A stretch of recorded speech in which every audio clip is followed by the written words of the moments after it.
Hey everyone, welcome back to the Nintendo Prime Podcast, episode 78. I think 78. How you guys doing? We are back to our regular crew. Holy crud.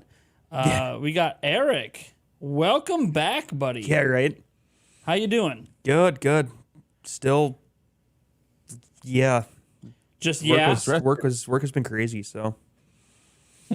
But you're alive. I am. You're alive. And that's really all that matters. Mike, how you doing, buddy? Going on? What's the deal?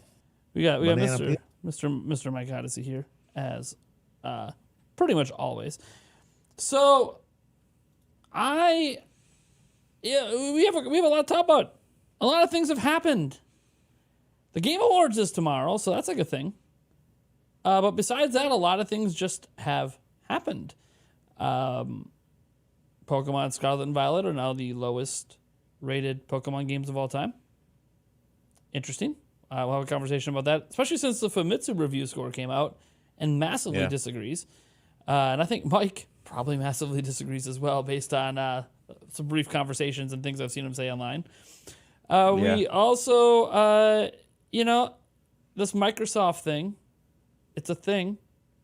It could be a really big thing. It could end up being nothing, depending on how certain things happen out in the world. But if not, it actually ends up being a really big thing.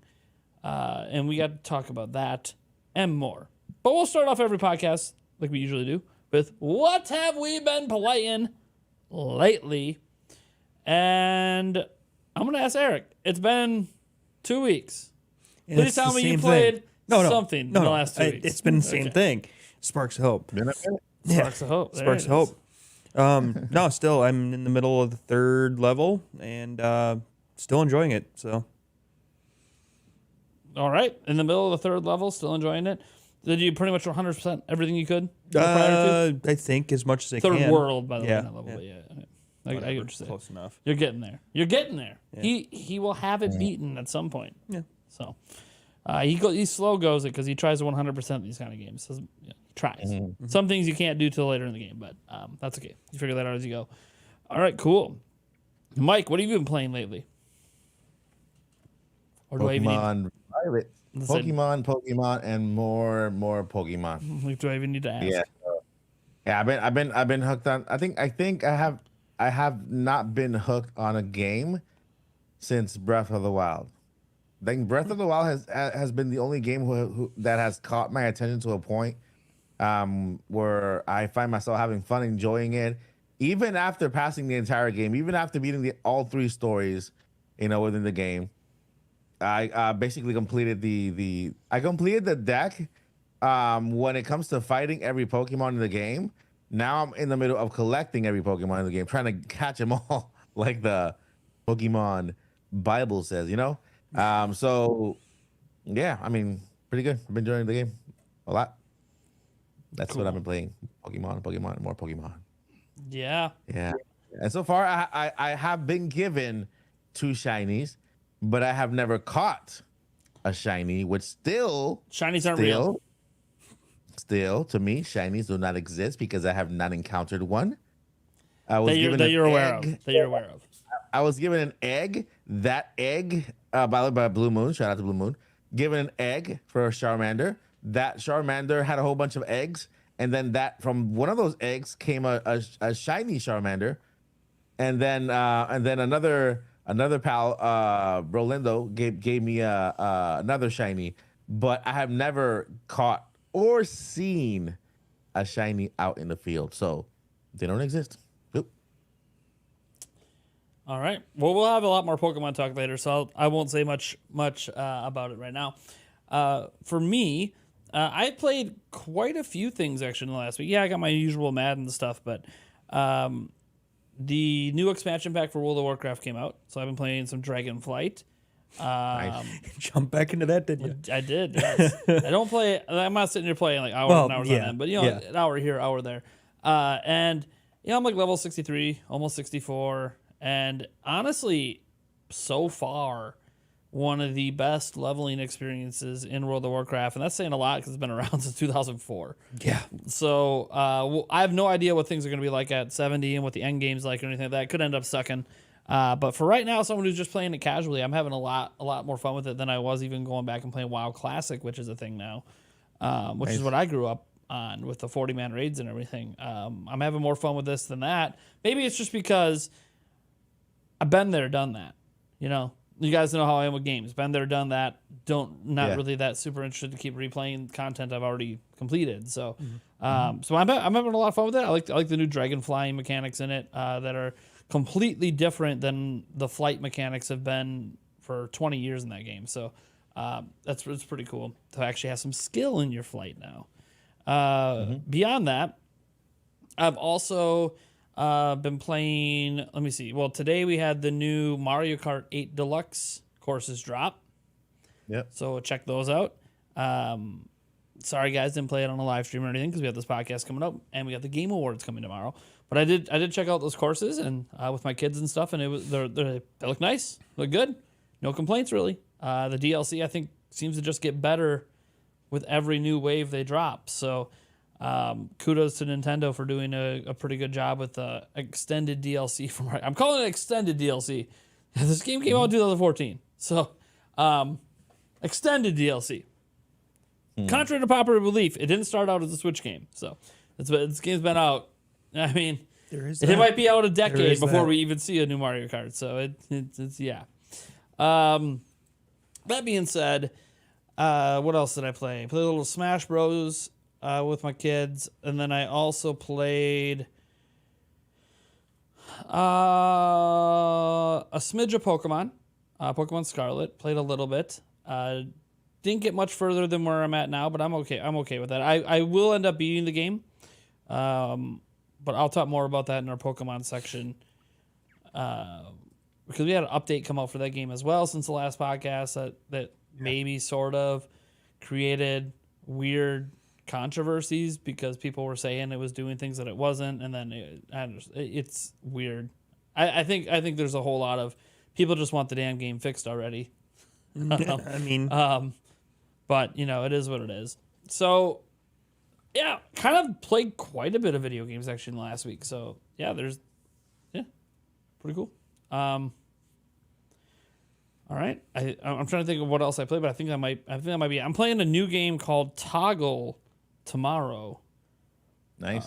For a new video I'll be making, new sponsored video, and it looks utterly incredible. I think it actually came out today. It looks absolutely incredible. We'll see after I play it if I'm going to go through with the video and everything. But it's an indie platformer. Weird. I don't want to spoil too much about it. You guys can go look it up if you absolutely want to. But I'll be checking that out tomorrow. Anyways, so that's about it for what I've been playing lately. So I guess let's just hop right into the monkey on the back topic in the last 24 hours, and that is good old Phil Spencer. Uncle Phil. Uncle Phil, the leader of Xbox. He's on the board of directors for the entire company of Microsoft. He's got so many titles behind his name, I'm not sure I could even list them all. But for the purposes of video games, he's basically the man in charge of their entire video game division, including Xbox and all their acquisitions and all that other stuff. So, and for those who have been living under a rock the last year, just to recap, they are attempting to purchase Activision Blizzard. We left out a company, King. It's a 3-company name. Can't forget King, because King is like Candy Crush and a few other really big mobile games and is a cash cow. Like, it's an absolute cash cow.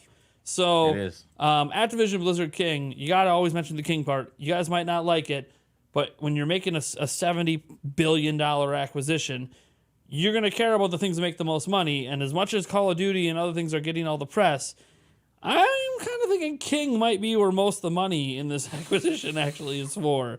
Because that is the biggest cash cow, no doubt. Yeah. There's esports around Candy Crush, guys. Literal esports watched by millions. It's insane. So, yeah, let's just say that's probably the biggest moneymaker of the whole acquisition. That's so, crazy. A number of unions, a number of governmental boards have raised a few issues.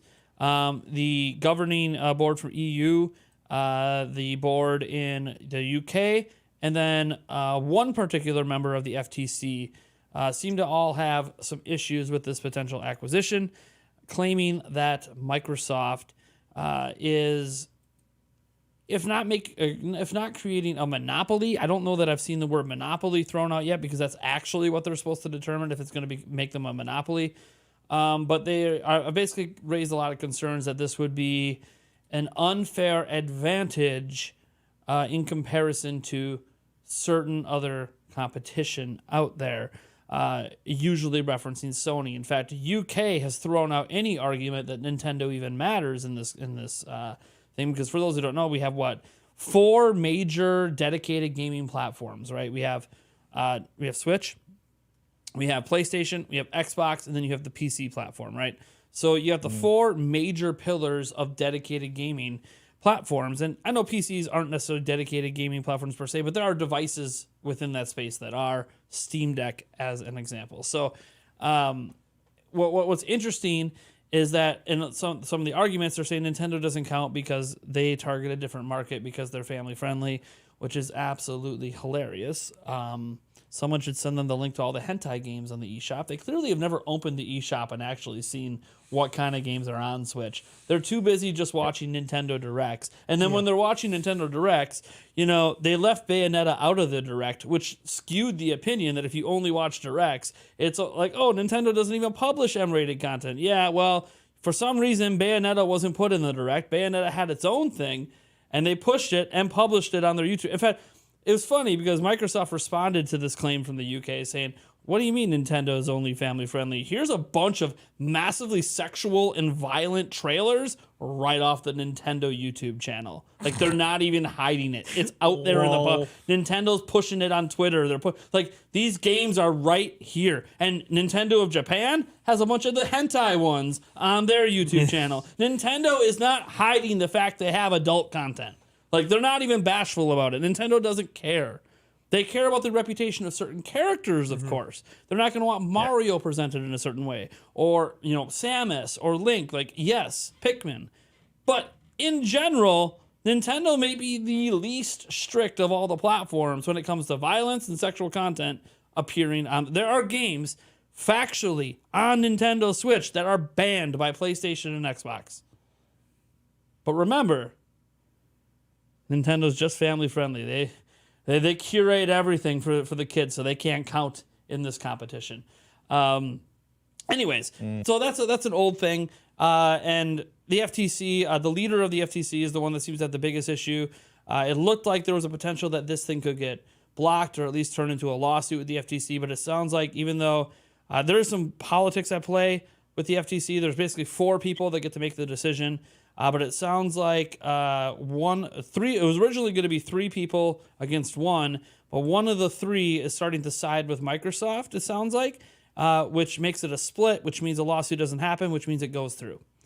So it sounds like it's probably going to pass with the FTC anyways. They did meet with 2 different regulatory boards, I believe, today about all this. Now, why are we talking about all of this Microsoft acquisition of Activision Blizzard, right? Like, you figure if we're talking about this, we got to focus on, well, what might we lose in an acquisition like this as Nintendo fans, right? Like, we got Overwatch 2. Is Overwatch 2 going to get taken away? Are we not going to get future Overwatch games? Are we not going to get the next Diablo? Which, by the way, we might not have been getting the next Diablo on Switch anyways. But are we just now for sure not going to get the next Diablo? What about Spyro? What about Crash Bandicoot? Even though the collective sales of these games are barely over 100,000 units on Switch, doesn't really matter. There's still some games that some of you guys really passionately care about. So that maybe should be the focus of the conversation. But good old Phil Spencer said, well, since Call of Duty is the problem, because that's the IP brought up by all these boards as what they're most concerned with, and Sony is the one making all the arguments that if Call of Duty is sold to Microsoft, they're acting like it would essentially ruin Sony. They're pretty much acting like they're going out of business. It's so crazy to me that they're acting like they can't survive without Call of Duty. And Microsoft fired back and said, hey, we offered you a 10-year deal. You just didn't accept it. And Sony basically has said nothing. They're just like, yeah, we're not touching that. We're not talking about that. Well, Phil Spencer, being the man that he is, being bold, has stated in the past that if the acquisition went through, he wanted Call of Duty on Nintendo platforms. But talk is cheap, right? You can say a lot of things and have that not happen. Well, it's no longer talk. It's in ink, signed by all parties.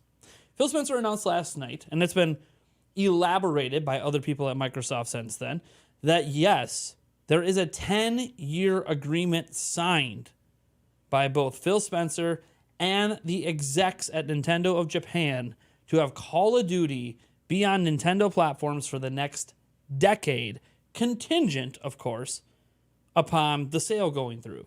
So basically, if the sale goes through, because Microsoft wouldn't have any power otherwise, so the contract would be irrelevant. Microsoft can't make this contract if they don't own the IP. So they did that.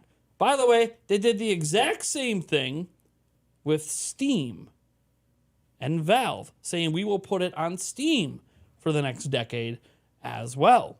Now, what's interesting is that people that work at Valve have come out since then and said, we actually kind of laughed when Phil Spencer brought this deal to us because literally everything he's ever told us, he's just done. We were never afraid of losing Call of Duty because he told us we would have Call of Duty on Steam.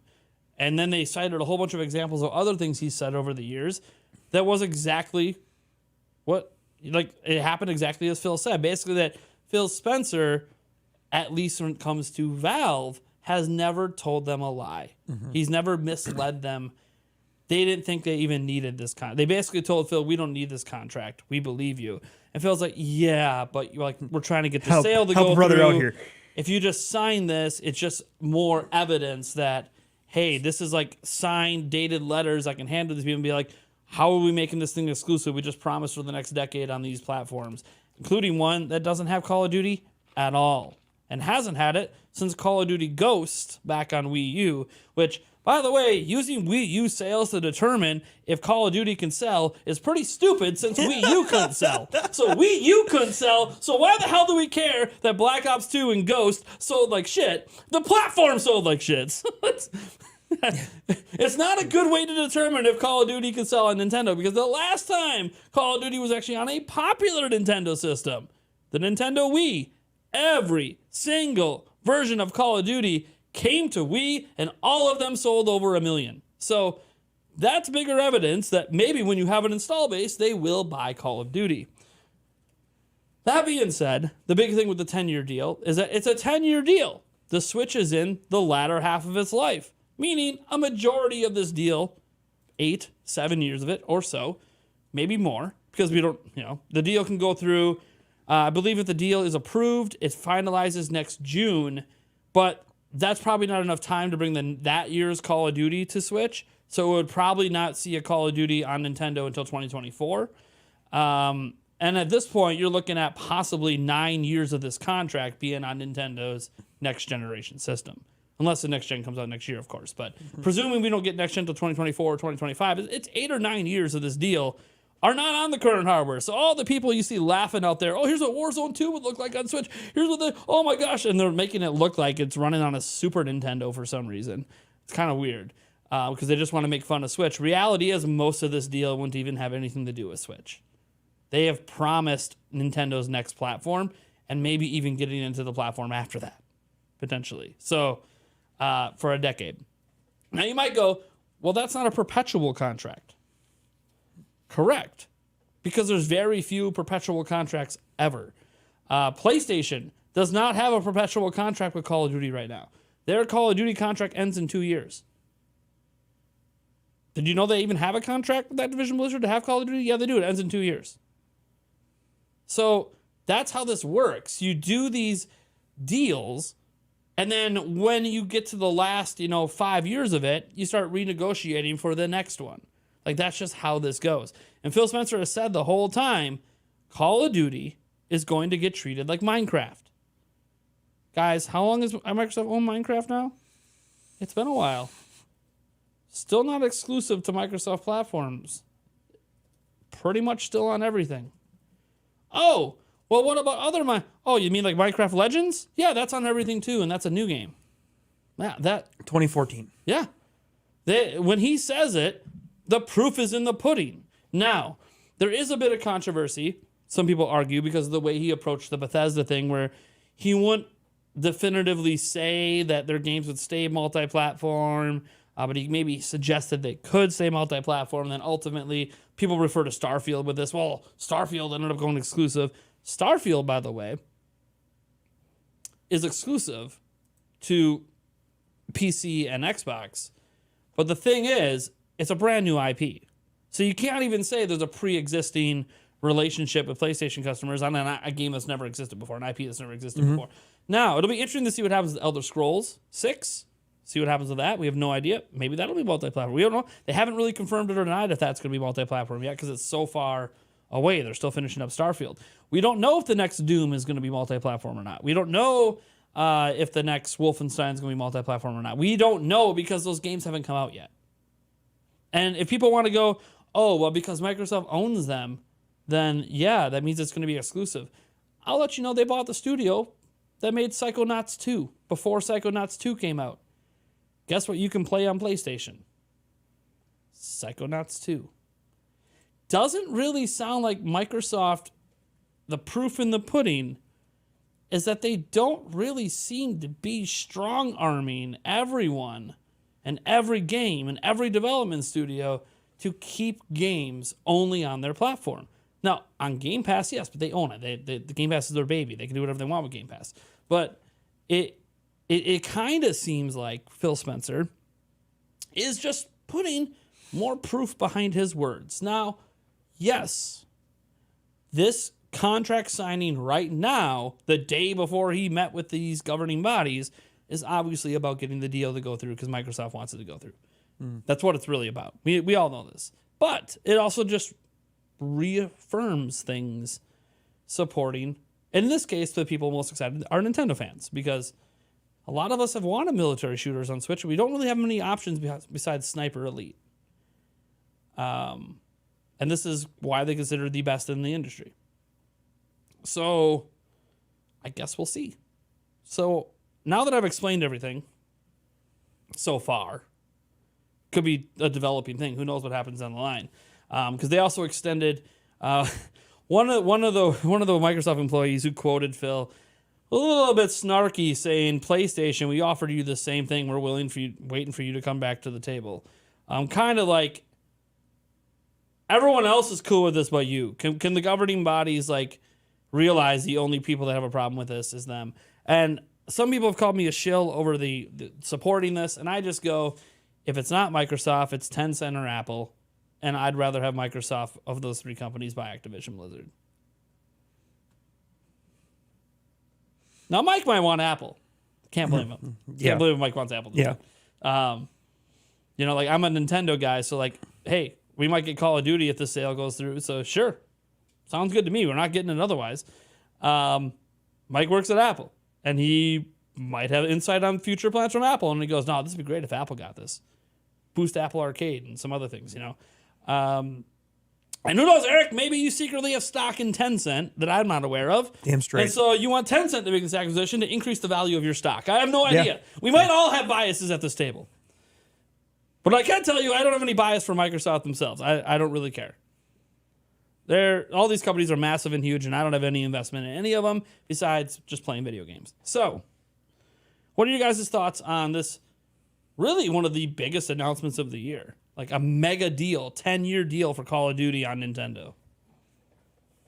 Go for it, Mike. Well, all I gotta say is that if I would have a problem if it were Nintendo trying to buy Activision Blizzard because Nintendo loves exclusivity, same as PlayStation. They're both Japanese companies. They're both very guarded companies. They're both very private companies. They love exclusivity. That's the one thing that I've seen between Microsoft and Xbox. Microsoft, Xbox, and PlayStation and Nintendo. Nintendo loves exclusivity. They signed a contract for Bayonetta for exclusivity. They signed a contract for 2 years for exclusivity on Monster Hunter Rise, which it just ended. But they love exclusivity, you know. So if there were a company that would be buying Activision Blizzard that I would worry about, I mean, as a Nintendo fan, I wouldn't want Nintendo buying it, and I wouldn't want PlayStation buying it. If there's a company that I would love buying, this is Microsoft. Microsoft has been the company that's actually been good at playing with everybody else. You know what I mean? They don't shy away from saying we love the Nintendo Switch. They don't shy away from saying we love what they're doing here or they're doing over there. And yeah, if there's a company that I'm happy that it's on the table, and I feel like it's gonna go through. And once it goes through, it's gonna benefit everybody, not just Microsoft. And then, you know, I mean, in one of the presentations, I remember that actually created something in me for Microsoft when I saw that Nintendo Switch just sitting in the background right there visually during one of Microsoft's presentations. You know, that's them giving respect to the console, giving respect to Nintendo, appreciating Nintendo for who they are, you know, and saying, hey, we love Nintendo Switch as well. So for them, and then how Phil has actually handled Game Pass, how he has handled everything he has since he's been at the helm of Xbox. He's thinking about the fans first. I wouldn't trust any other head but Phil right now to do what's best for the fans, for the gaming community, and as a whole, not just for the Microsoft company, not just for Nintendo, not just for PlayStation. PlayStation, I wouldn't trust them with anything. Yeah, they're I feel like they are a big community. They're a huge community, you know, and they love their exclusivity as well, and just like Nintendo does. But right now, I'm happy that Microsoft is at the table. They're the ones who are taking this because I feel like they're the ones who are well equipped and can actually handle this type of acquisition. You know, I like you said, I don't believe it's coming to the Switch just yet. I don't believe it's coming to the Switch at all. Call of Duty's not coming to the Switch. You know, they asked Phil, how would you do it to bring this game to the Switch? Well, he said we have a developer team who can actually develop specifically for the Switch. That's the problem. Then that's actually a big solution. Actually, let's say a year or 2 years from now, we're still on the Switch, right? I hope not. I really hope not. You know, by the time this goes through, I trust Bill and their team to actually bring Call of Duty to the Switch, do it right, and be able to work with the hardware that we have. You know what I mean? Everybody else would be a one-sided thing, and then blame the Switch for not working correctly, or blame the Switch for not running the game correctly. When you develop a game for a specific piece of hardware, then you're making it for that hardware, knowing the capabilities of that hardware. And I believe that Microsoft can do this if we still have the Switch. If we still have the Switch, let's say 2 to 3 years from now, which I hope not. I hope that we moved on at least in the next year or two to the next generation console. But yeah, I'm all for it. I'm pro Microsoft acquiring Activision Blizzard. King, man, I can remember when King was a website. I used to play King.com. King.com. Before Candy Crush came out, there was King.com, and they had all these. They had like a different version of Candy Crush, and they had all these other games that I used to play. I had like a little membership for $9 a month just to play games on King.com. Then they blew up, man, to this point. But yeah, I'm on board with the acquisition, and I don't trust any other company. Believe it or not, as a Nintendo fan, I don't trust Nintendo to take care of this company. Nintendo couldn't afford them. To be fair, their value is like $50 billion, and this is a $70 billion deal. Yeah. Even if you know, I'm just saying, when it comes to Nintendo loves exclusivity. They love it. They love to have exclusives. So far, Microsoft has been the one that has actually extended the hand across the aisle, tried to shake a hand that I've seen. I haven't seen anybody else do that. So, yeah. What is it? Tag team, Derek? Yeah. No, and I think you kind of hit it a little bit. Microsoft seems to be, out of the three companies, probably, the one that does play the the most quote unquote nice with everybody. They kind of seem to be the same type of gamer that I am. Games for everybody, just games for everybody. You know, I mean, we all have our few exclusives, but just give games to gamers. You know, and that's pretty freaking cool. And to a certain extent, I wish more companies were like that. But you know, to me, I don't really care all that much about Call of Duty. So to me, I don't really give two flying hoots of who buys it, and if it is exclusive just to Sony or just to Microsoft, I honestly don't care. But I mean, I understand, you know, where other people have their apprehensions about it and things like that. So, you know, all Sony has to do is just sign the damn contract, and they'll be guaranteed freaking Call of Duty for the next 10 years. So, you know, it's really not that hard of a fix. Just sign the damn contract.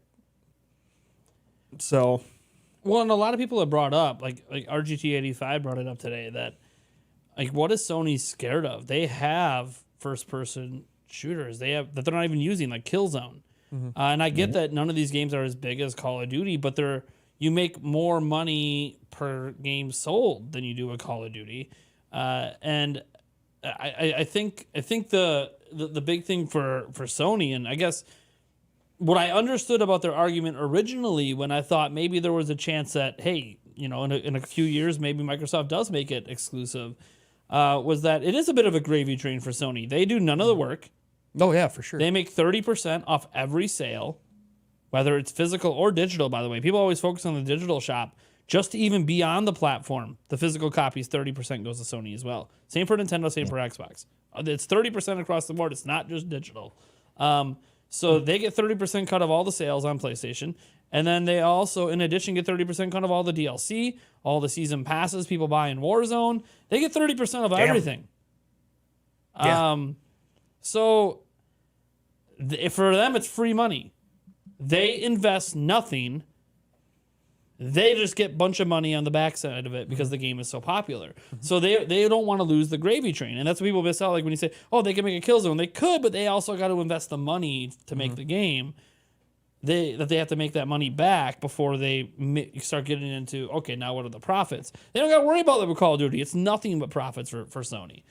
So I understood that argument originally. But then after Microsoft's like, hey, we offered a 5-year. Now we're offering a 10-year. And Phil just repeatedly says, hey, I am like dedicated to making this like Minecraft, which we have a long track record with Minecraft showing they ain't removing it from anyone. That, look, maybe you don't want to believe it. Maybe you do a 10-year deal, but then they're going to make them put in the contracts, hey, fine, 10 years, but you also need to be willing to negotiate another 10-year deal and another one. Like, it can't just be 10 years and you're done. We need to have it be a good faith operation, and if it's not, then maybe there's hefty government fines or something. I have no idea, but I think there's a way that, like, at this point, what PlayStation I think is worried about, and this came up a lot in the UK documents. It's Game Pass they're scared of. It ain't about the acquisition. It's about Game Pass. Microsoft buying Activision Blizzard and having every single game in their library, including Call of Duty, day one on Game Pass. They are scared it is going to hurt them and make people buy Xboxes over PlayStations. That's genius of Microsoft, you know? No, for sure. Well, that's obviously why they're doing it. Obviously, they're going to look over themselves. But I do have one other point, too, though. If you're Sony, wouldn't you want to at least guarantee 10 more years than the chance of there not being one after the 2 you currently have? Well, I mean, I would say I don't think Activision Blizzard themselves would yank it. Like, but what I'm saying is if the sale does go through, wouldn't you figure you'd want to guarantee the 10 years? Like, if Tencent bought them, I don't think they'd take it off PlayStation either. True. But they also might make them focus more on Call of Duty Mobile. Yeah. because that's where Tencent makes most of their money is mobile stuff. Apple, who knows what they would do? I don't think they'd yank it anytime soon, but they might make them start focusing resources on other things that are more akin to whatever Apple has in the works, because we know Apple doesn't like sharing. They're not known as a sharing company. They're like Nintendo. It's ours. You want it, you come to us. Like that's just how they behave business wise. And there's nothing inherently wrong with that attitude. You could argue anti-consumerism or whatever, but I mean for things like they created, like Mac OS and now they're making their own silicone and they have the iPhone. Like, yeah, okay, it makes sense. Like, you want our FaceTime app, you need to come to us. You're not going to get that on Android. You're going to have to use something else. And that stuff makes sense. But at the same time, I kind of look at it as Activision Blizzard. And I think what's lost in all of this is why Activision Blizzard's for sale. Yeah. Everyone who's anti-merger and wants them to stay independent means that you trust Bobby Kotick to fix everything wrong at the company, stop harassing female employees, stop everything's happened that lead to female employees committing suicide. These are real things, by the way, that have already been proven by the government. Like this stuff happened. And a lot of these employees that did it are still at the company. They haven't been removed. You trust Bobby Kotick, who was shredding documents. You trust Bobby Kotick, who lied publicly saying they did nothing wrong when the accusations first came out, despite the fact that the government was already building this case for years before they made it public. So he knew about this and still denied it. The evidence came out, still denied it. A company that had a suite, their own employees called the Cosby Suite, where they were bringing female employees up there, and you just imagine what was happening. This is a company where its CEO threatened, this happened like 20 years ago, threatened his female assistant with a death threat. Sure, she was compensated. There was no lawsuit. She got her payday, and they just paid for it to go away. But this is the company we're talking about, what they are like when they run independently. And Bobby Kotick ain't going anywhere. He's got a lifetime CEO contract. And on top of that, despite all of this, his board approval ratings are still above 70%. They're not anywhere near the 45% threshold they need for him to be replaced, because they make too much damn money. He's been running the company for 30 plus years. He took them from a company that was only worth like $200 million to being this behemoth that's trying to be sold for $70 billion. He's made the investors so much money, the investors won't remove him.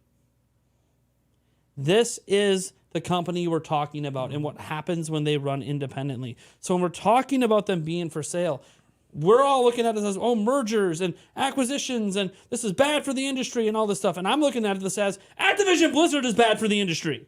Yeah.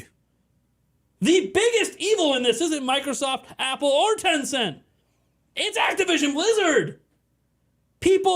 Someone committed suicide because of the shit happening at this company. And we're sitting here like, oh yeah, they need to stay independent. Fuck that. They can't fix it. They've had decades to fix this behavior, and they're not. These lawsuits happened. They're not doing anything about it. They're just going to eat the losses, pay out their fines, and move on with their day. That's what's Activision. We already know what Activision Blizzard does on their own. This is about human decency for me. This isn't about a 10-year contract with Nintendo. I've been wanting this acquisition to go through because Microsoft cleaned up their app. Microsoft used to have problems 20 years ago, and they got in various lawsuits over it. Since then, everything has changed. The leadership has changed. Bill Gates is gone. The entire company has flip-turned and become one of the most inclusive and welcoming tech companies in the world for everyone. They literally have a sterling reputation in the tech world right now when it comes to the treatment of employees of all types. That's the company that's buying Activision Blizzard, and we're supposed to believe, oh yeah, they won't make any changes. They're just going to let this behavior go and tank Microsoft's reputation. You know how much trouble Phil Spencer would be in if he allowed Activision Blizzard to tank Microsoft's reputation?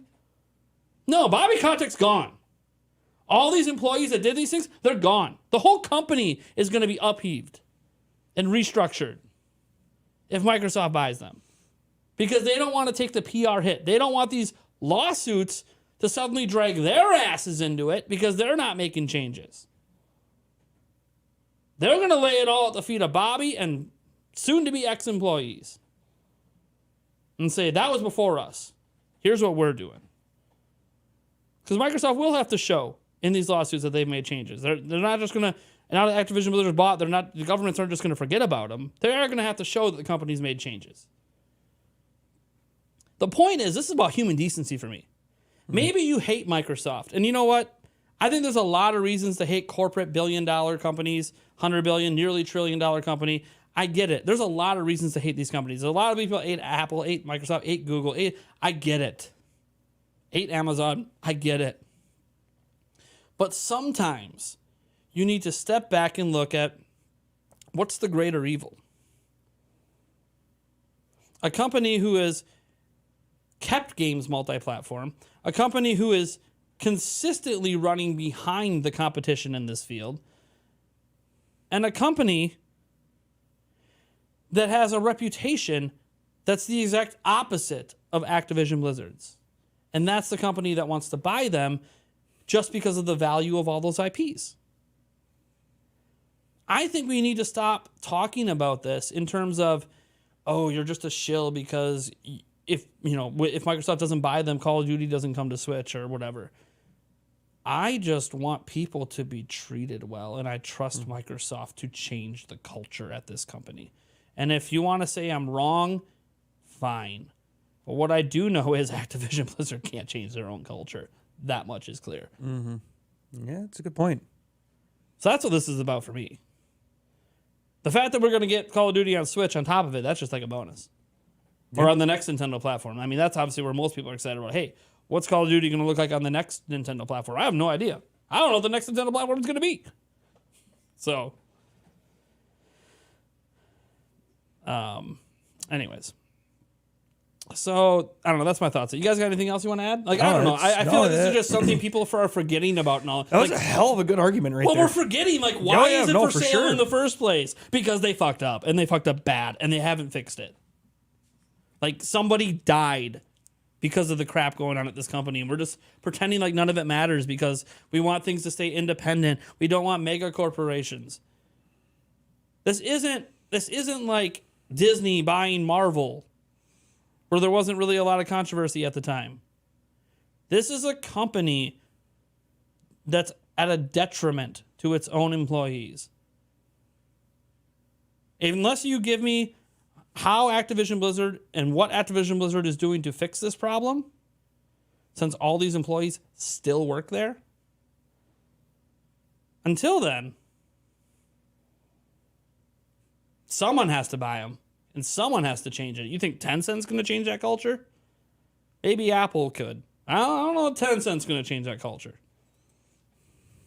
I'd rather have Microsoft. And I feel like Sony at this point is just mad because they can't afford it. They are scared of Game Pass and they can't afford it. They can't afford to have a Game Pass. And it was funny because it was being argued by some PlayStation fans with Call of Duty. Oh, well, they'll have Call of Duty, but they'll take it off of PlayStation Plus. You know, because it gets added to PlayStation Plus after a little while. Then Microsoft came out and said, no, you can still have it on PlayStation Plus after 6 months or whatever. Oh, but it's not on PlayStation Now. It's never been on PlayStation Now. What do you... Yeah. Sorry, just so you know, PlayStation doesn't have a Game Pass competitor. Their PlayStation Plus and their new subscription program, it's not really a Game Pass. And if you expect them to hand it to that, you're just delusional. Why are you not getting mad at all the other companies that aren't part of PlayStation Plus as well? Why is it just Microsoft you're getting mad at? Microsoft, who, by the way, gave you guys Psychonauts 2, gave you guys Ori, gave you guys Cuphead, when they didn't have to. Mm-hmm. Kept Minecraft, even though you didn't want to have crossplay. They kept it there anyways. Yeah. They could have easily said no. They could have said, you know what, we're sour over that crossplay stuff. You're not getting Minecraft Legends. Right. No, they're still giving you that. Microsoft has gotten to the point where they care less about system sales. They care about people. They care about making money, and they're going to put their games where they think they can make the most money. Yeah. At least right now. Will that change someday? Maybe. Yeah. That's all I got to say. Yeah. I got nothing else.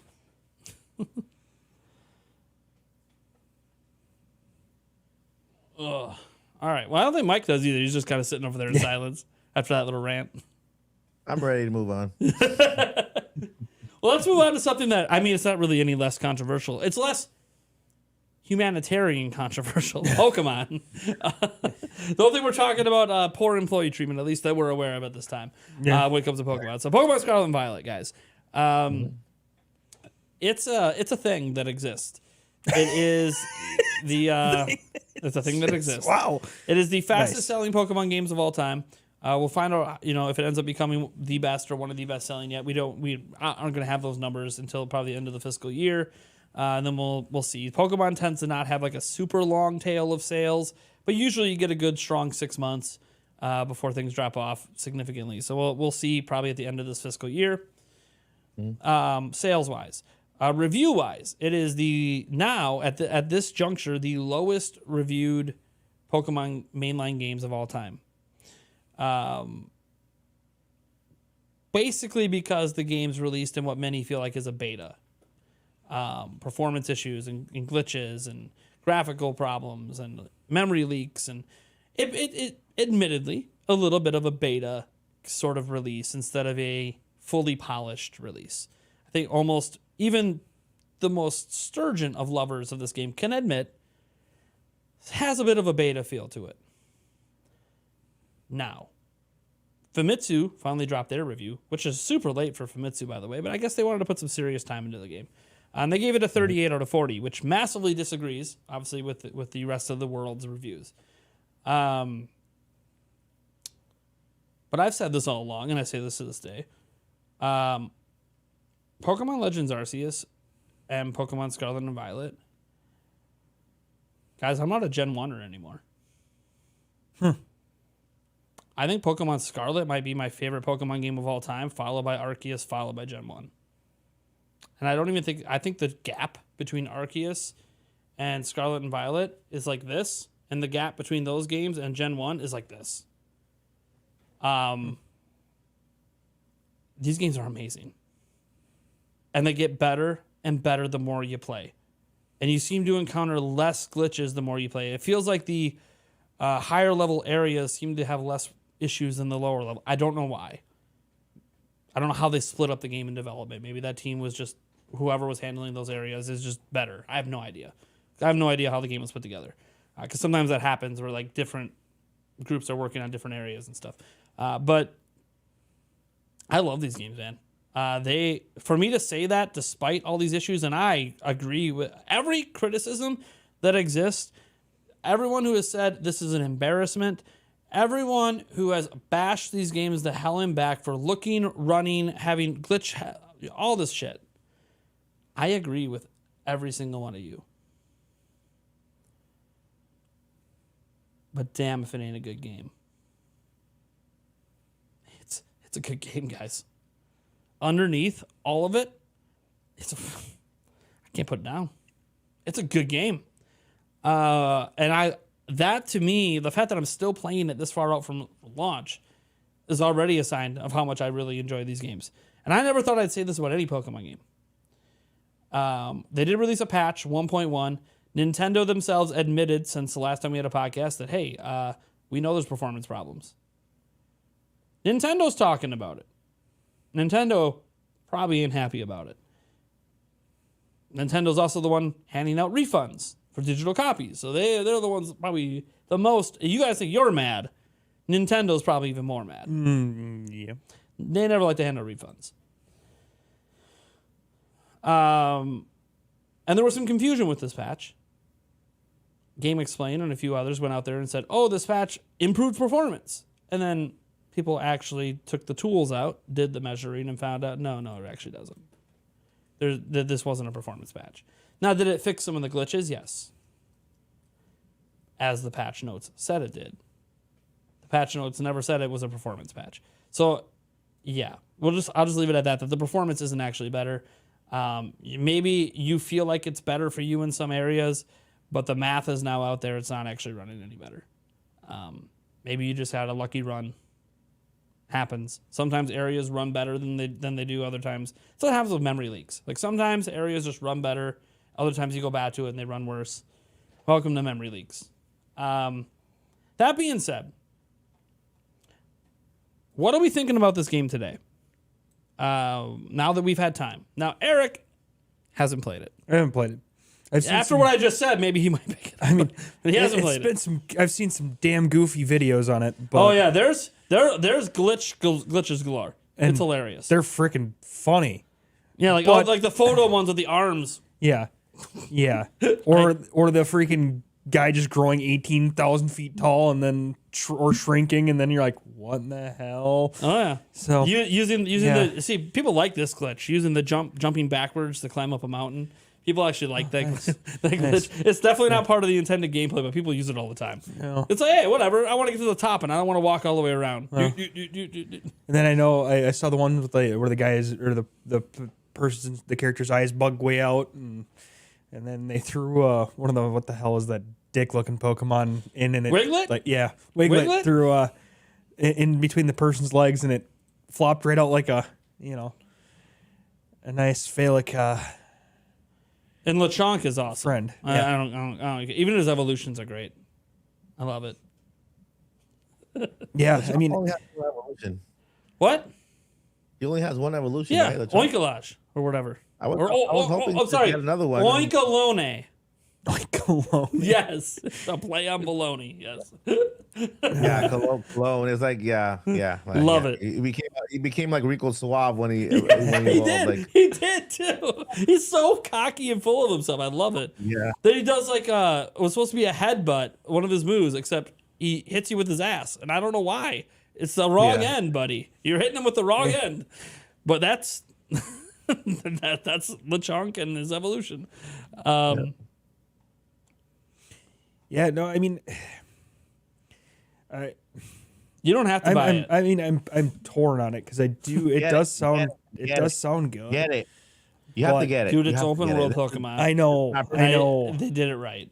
I know. Gameplay wise, they did it right. But Yeah, you have to get it. You have to get it because it's the best Pokemon game they've ever made. Period.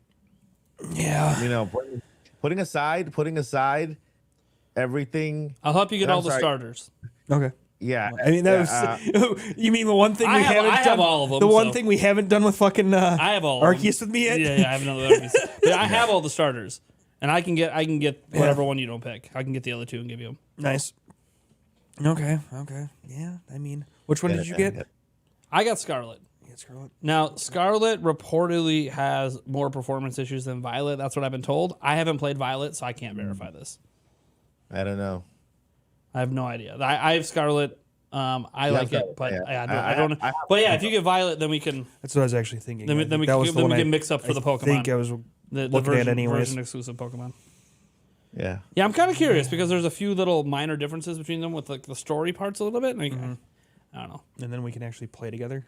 Yes, Holy it has shit. multiplayer. I know. Raid battles, catching Pokemon together. It's got multiplayer, man. All three of Yeah. us. We could literally spend a podcast episode playing Pokemon. Playing Pokemon. I mean, Mike's gonna have us both crushed at this moment. I know how much yeah. time he's put in. I mean, yeah. The hours. Yeah. 50 hours. He put in the Alright. hours. I mean, I'll probably end up getting it, but yeah. I think he's gonna buy it. Yeah. All right. So I don't know. my, Part of me would be absolutely fucking frustrated that I paid $60 for a fucking game and it's absolutely buggier and shit. But at the same point in time, at least the bugs are freaking hilarious. they are funny.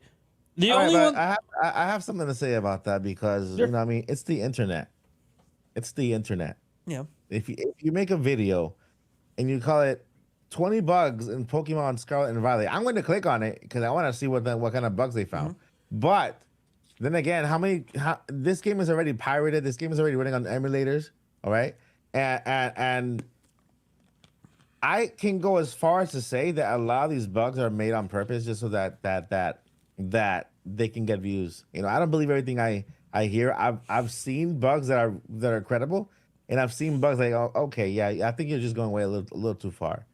Like, really, you're gonna have a giant person in the game? The person's gonna become giant all of a sudden, and you're the king of the world there? Really? Like, how is it you're the only one getting this bug? Like, you're that becoming bug's a not giant. triggered very much. To be fair, it's very hard to trigger that one. It's yeah, I mean, you know, it's I've had a completely different experience with this game, like completely different from what I hear everywhere. And I put my score on the game on Twitter, and then I got a bunch of responses. Even What? You put it DMs on like, Twitter? Hold on. I don't that? even know what you scored it. Look at Yeah, I put my personal score on Twitter, and I got DMs about it. Let's Like see. DMs about it. I'm like, what the heck are you talking about? Blah blah blah blah blah blah. And I'm like, that's my personal score because guess what? I'm fortunate enough that all of these glitches that people are talking about, all these little whatever, I did not experience nothing at all. I'm sorry, Mike. I can't even get to your score. You're just gonna have to tell me. I'm too busy looking at these Rico Suave art photos that you did with that app. Or that AI art or whatever. Yeah, that yeah, I did it. Some people are like, oh, do it. This app is crazy. I'm like, okay, fine. Like, there you go. I spent $8 on it. Yep. But anyway, but yeah, I mean, I gave it a 10 out of 10. Oh, well, that would explain the DMs. Yeah, I gave it a 10 out of 10. You know why? Because guess what? How many copies has this game sold? Sell? How many copies did it It's sell? probably at like 12 or 14 million at this point. Okay, so are you gonna tell me that 14 million people had glitches? Or is it this? Or is it a minority, but the loudest minority? Because sometimes a loud minority can speak louder than 14 for million sure. people who are playing a game and having the best time with the game. You know what I mean? And then you have a score put on Metacritic, right? And then people just piling on top of that and on top of that on top of that, and then yeah, you gather all the ants together, you put all the ants, you're gonna go closest to the sugar and just stay there. You know what I mean? I was one of the fortunate ones that have never saw a glitch on the game. Okay, if I saw a frame rate dip, it's basically the same frame rate dips I've seen in Nintendo forever. Like even in Super Mario One World 1 of NES, I've seen little minor frame rate dips. But I've had an incredible experience doing all three stories. I enjoy all three stories. I mean, for that, without giving too much out, yeah, it's three stories, but it's really one because it's a really good way. It's the way it's put together is very unique. And the game actually it pulls you into the story. People who are saying, "Oh yeah, the Nintendo Switch guys," I've seen a lot of comments out there, even in the chat. The Nintendo Switch is at fault for the frame rates in this. I have to respond to you with this, and I'm sorry if you get offended, but it is what it is. You cannot fit a square peg in a round hole. Okay, what do I mean by this? If I have if I am building a car, right? If I'm building a car and I go ahead and put a door that belongs to a truck on my little buggy car, it's not gonna fit. Why would I want to develop a door that belongs in a truck or a wheel that belongs in a monster truck fit it on my little car? You know, if I'm developing for this car, then I develop for this car so that this car can run at its best. So every issue that has happened on the Nintendo Switch is not because it's the Nintendo Switch. It's because of the developer developing for the Nintendo Switch did not know how to stay inside the lines when he was drawing his game. It's like it's like get a coloring book. Oh no, I don't care. This tree is right here. I'm gonna paint it green, but I don't care. I'm gonna make the tree even larger because I'm not agreeing with how the tree is lined up and how big it is. I'm gonna make the tree I'm gonna make the tree even bigger and color the entire page. That's not making the tree. You're just ruining the picture. That's just a metaphor about how developers sometimes treat hardware, and that's why Apple as a company, they don't let anybody else mess with their hardware software because they develop their software for their hardware to run specifically on their hardware. If you have somebody else messing with that software on another hardware that wasn't meant for that software, they're gonna mess it up, and then they're gonna come back to Apple and say, "Oh, you made a bad app. You made a bad photo app. You made a bad this. You made a bad that." The developer company is at fault because they don't know how to stay between the lines when it comes to developing the game. They have units where they can test the game as they build to make sure that at the end of the line, when they're finished with this game, it's the best game ever made. And yeah, Breath of the Wild had some frame rate issues, but guess what? Breath of the Wild is a masterpiece, and Nintendo proved it with that. It's a masterpiece. It could be done. It's not the console's fault. It's the developer who did not know how to stay inside the lines when developing the game. To me, in my opinion, this is the Breath of the Wild of Pokemon. This is the one that they've been wanting to do, the one that they've been working for, the one that really got somebody who's not into Pokemon. I believe it or not, I'm not a Pokemon fanatic. I'm not like a crazy, I barely know the names. I think I know Lechonk, Pikachu, and that's it. You don't even know your starter? I can't remember. With Coco, There you go. Quaxley, because it's recent. But I'm not a Pokemon fanatic. You know what I mean? But they got me interested in it. They got me to actually want to collect the entire deck, man.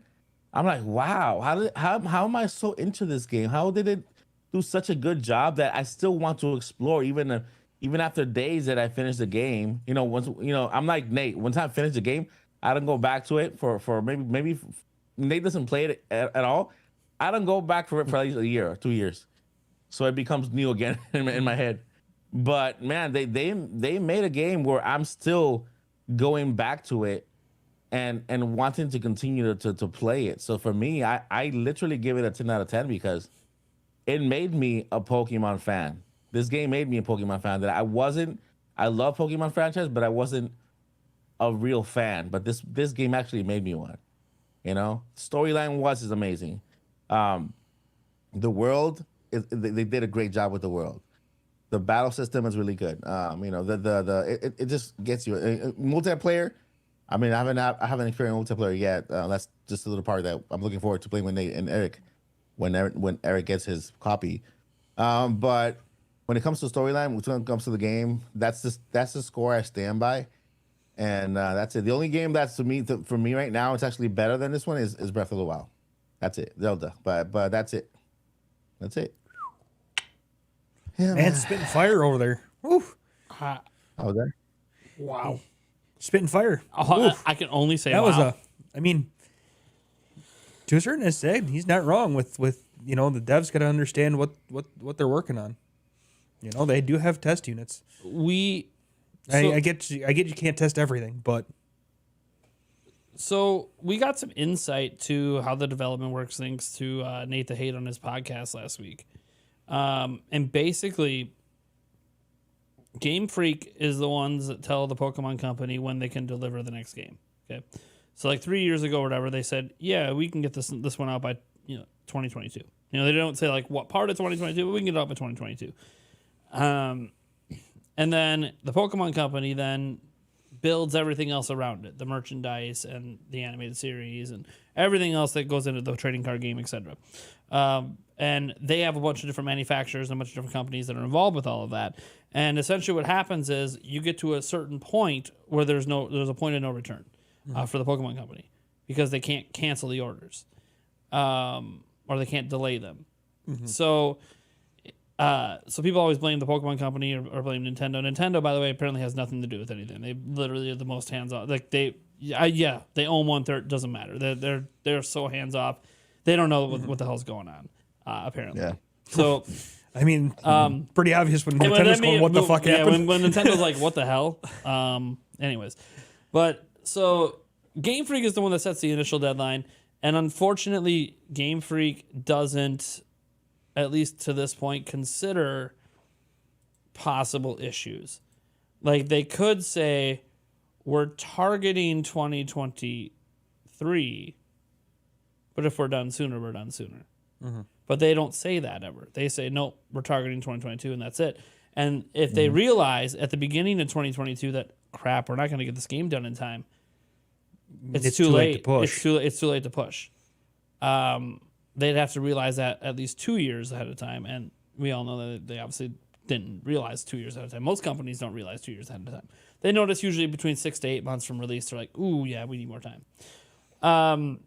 So Game Freak kind of is their own worst enemy in this regard, in that they set at timetables that maybe they're a bit too ambitious with the timetables that they provide the Pokemon Company.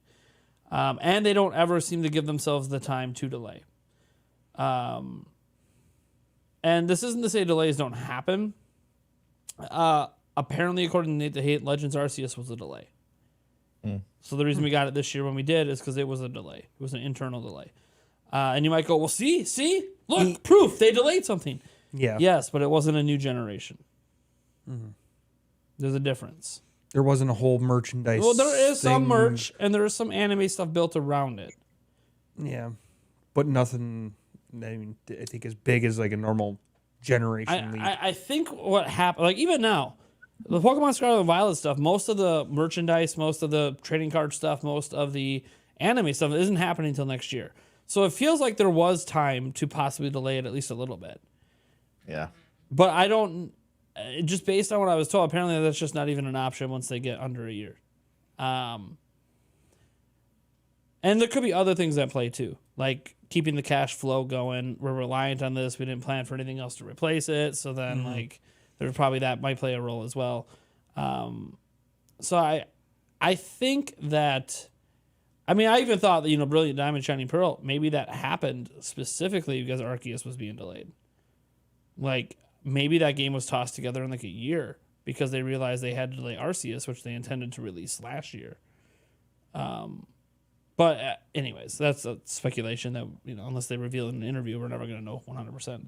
It just kind of feels like, oh, it's the first Pokemon game they've ever outsourced. Why? Oh, well, they were making Yeah, but Arceus was maybe supposed to be the release last year. Maybe it wasn't supposed to be. It ended up working out for them, of course. They got the double dip and make lots of money. But Yeah. I just think that, look, these games are, I like the games. I'm really enjoying them. I think the hardest part is a lot of people get to enjoy games in silence. Okay? You buy games you like, you play them, maybe you talk about them with your friends. Maybe you even tweet about it a little bit online. You might get some negativity here and there, but for the most part, you can just kind of tune it out because whatever. Someone's being negative about it, I'll just turn Twitter off. Someone's being, I joined someone's live stream and I thought I liked the game, and then this guy's bashing it, and my favorite content creator is bashing it, and I don't agree, so I'm going to turn it off. You can turn it all off, go back to play your game, go back to your life. That's not what I get to do. I can turn things off, but I'm still coming right back the next day. Because my gaming experiences are put into the public eye by choice because of what I do. And so every time I mention positive things about this game, I get called a shill. I get called a money grabber. I get called all these things. By the way, I get shit for views on Pokemon. I don't get views on Pokemon shorts. I don't get views on Pokemon videos, Pokemon live streams, none of it. I get views on Zelda live streams. I mean, obviously you don't, because you keep getting called a shill and everything when you talk about Pokemon, so people aren't going to watch your Pokemon stuff because they don't give two shits about it. Yeah, well, it's also that I'm not someone who's been actively covering and playing Pokemon for the last 2 decades. Zelda, I have been, so I have a bigger Zelda fan base. But it's one of those, I get attacked every time there's a positive thing, and they're like, well, you're a Nintendo YouTuber, you're this, I'm like, I get what you're saying, and I'm not going to sit there and say I don't have a bias.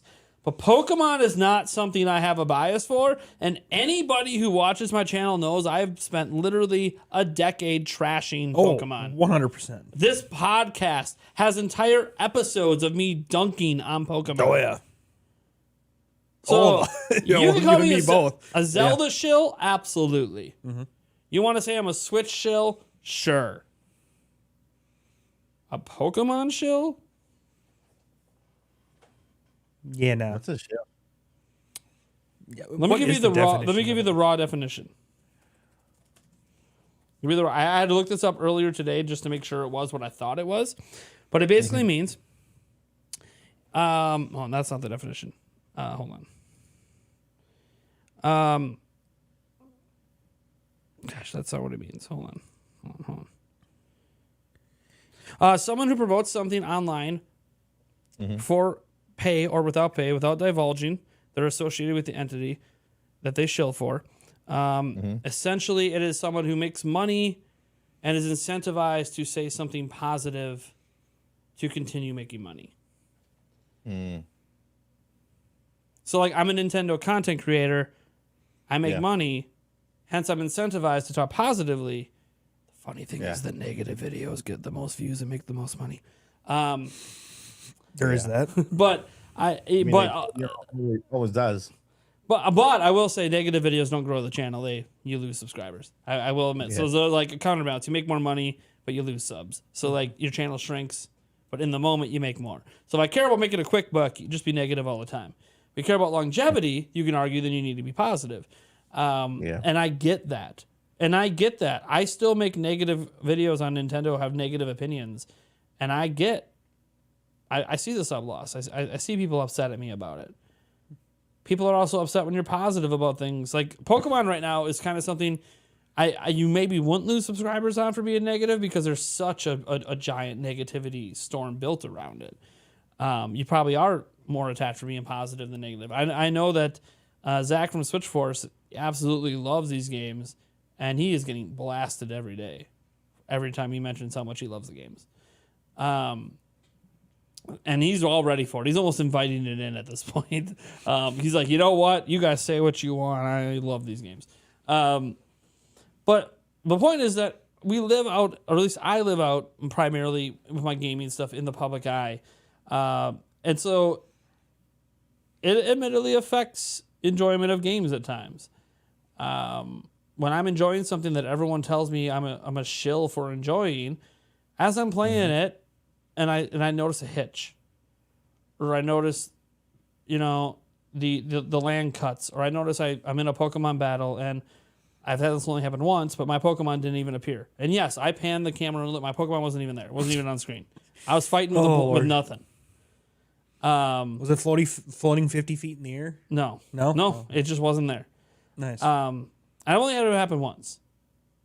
But I'm like, okay. But then after the battle was over, I just moved on and it's whatever. The rest of the game was being fine.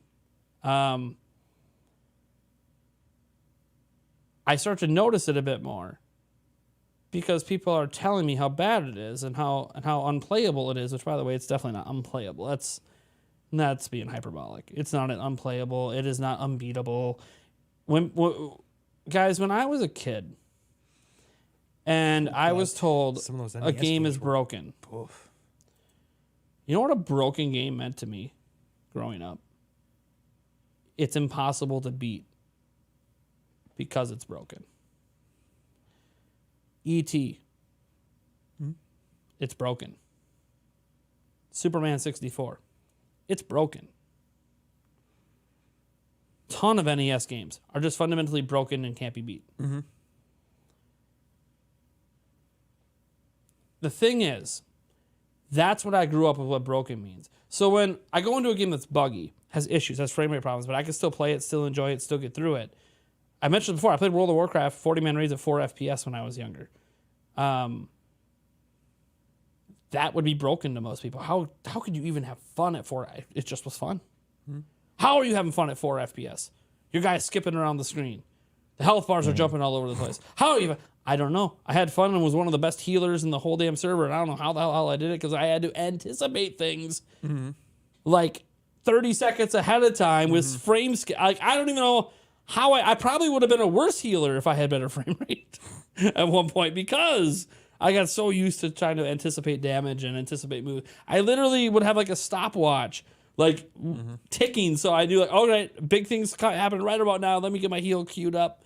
Anyway, so because that's not broken, it's just not running well at that time because of the computers I was playing on. Primarily, and that 40-man raids at the time was a little bit ahead of its time for the technology that was out there for personal computers. A lot of people had lots of lag in those games unless they had like really, really expensive computers. But the point I'm making is that broken to me means you can't play it. You can't beat it. These games are playable, they're beatable, they're enjoyable. So these games aren't broken. They're just in a beta form where they're not polished all the way. And you could still have a hell of a lot of fun with a beta game. Does that mean you should spend $60? I don't know. That's up to you. But for me, it just might be my favorite. I'm pretty sure I haven't beat it yet. So for now, I'd probably put Arceus a little bit above it because I just haven't beat it yet. But once I beat it, like I'm already at a point where it's kind of like with Breath of the Wild when I played the demo. Like I just already know this is my favorite Pokemon game I've ever played. I just know it. Even though I haven't fully, I just know. I already know. It's already there. Tears of the Kingdom. I'll know pretty early on if I think it's better than Breath of the Wild. Now, I can't come to the full conclusion until I beat the game. But I'll know pretty early on. I get a pretty good sense in my first couple hours how I'm probably going to feel at the end. And I know myself and my feelings, and I know how I feel, and I know how I felt the first handful of hours I played this compared to when I'm playing it now. These games are awesome. And call me a shill all you guys want. It doesn't change what I enjoy.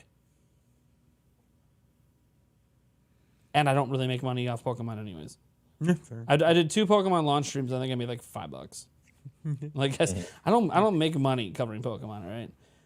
I could literally talk about a Zelda theory for Tears of the Kingdom and make more money. Yeah. I make shorts right now that get me a huge chunk of views. I don't make anything on those. So call me a shill all you want. If I'm a shill for anything, it's my own personal taste. And the funny thing is, my own personal taste lead me to spend. I spend way too much money on games. Not as much as Mike over there. You know, when you're spending $100+ in Sonic Frontiers. Yeah, I regret that so much. Well, I enjoy Sonic Frontiers as well, but I didn't spend 100+. Yeah, it wasn't worth it. It wasn't worth it. And it was discounted. It was so I could have told you it would have been discounted. 2 weeks ago, they discounted it. Yeah. could have told you that was happening. Anyways, do you guys have any other thoughts you want to chime in on this? No, Yeah. I'll probably end up with it eventually here, probably in the next paycheck. I'm out $1,000 from work right now, so you know.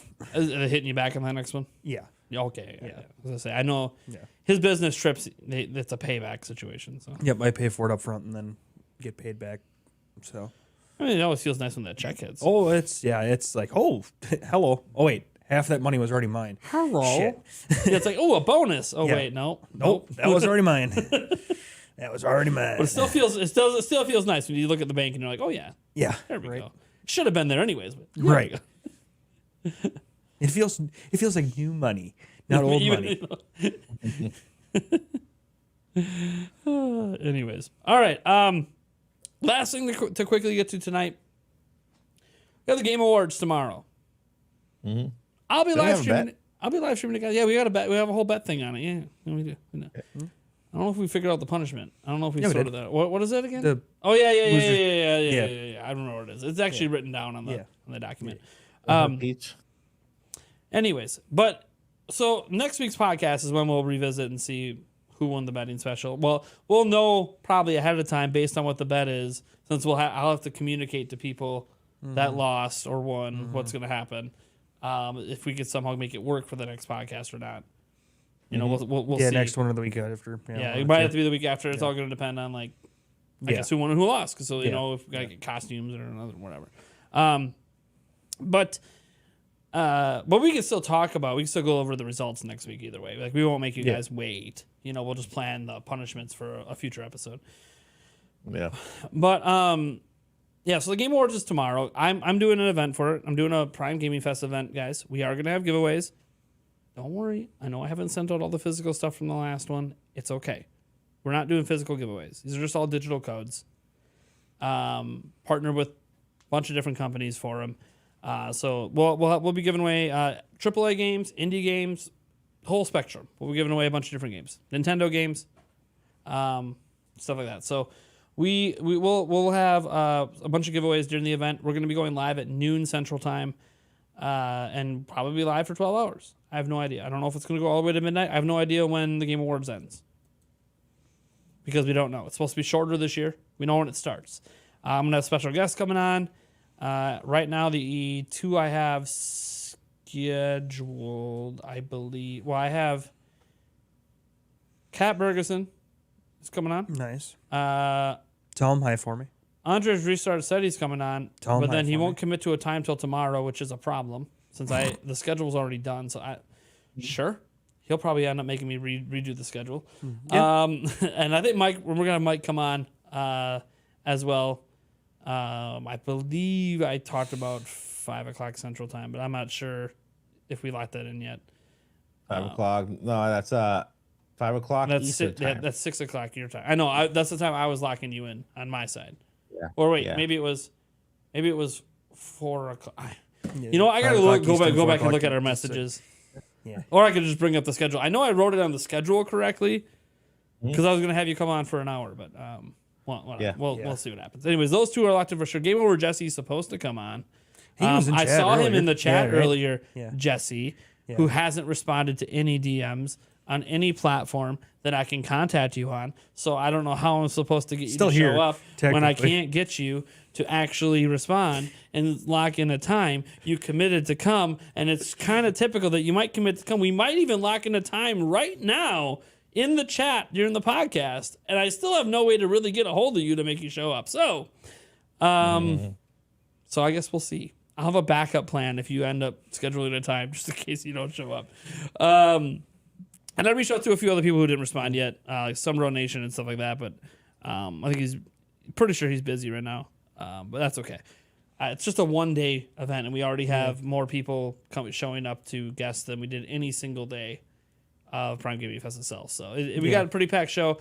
Eric will not be here, unfortunately. Nope. So can answer that right now. Yep. It's just going to be Unfortunately. me riding solo plus the guests I bring in.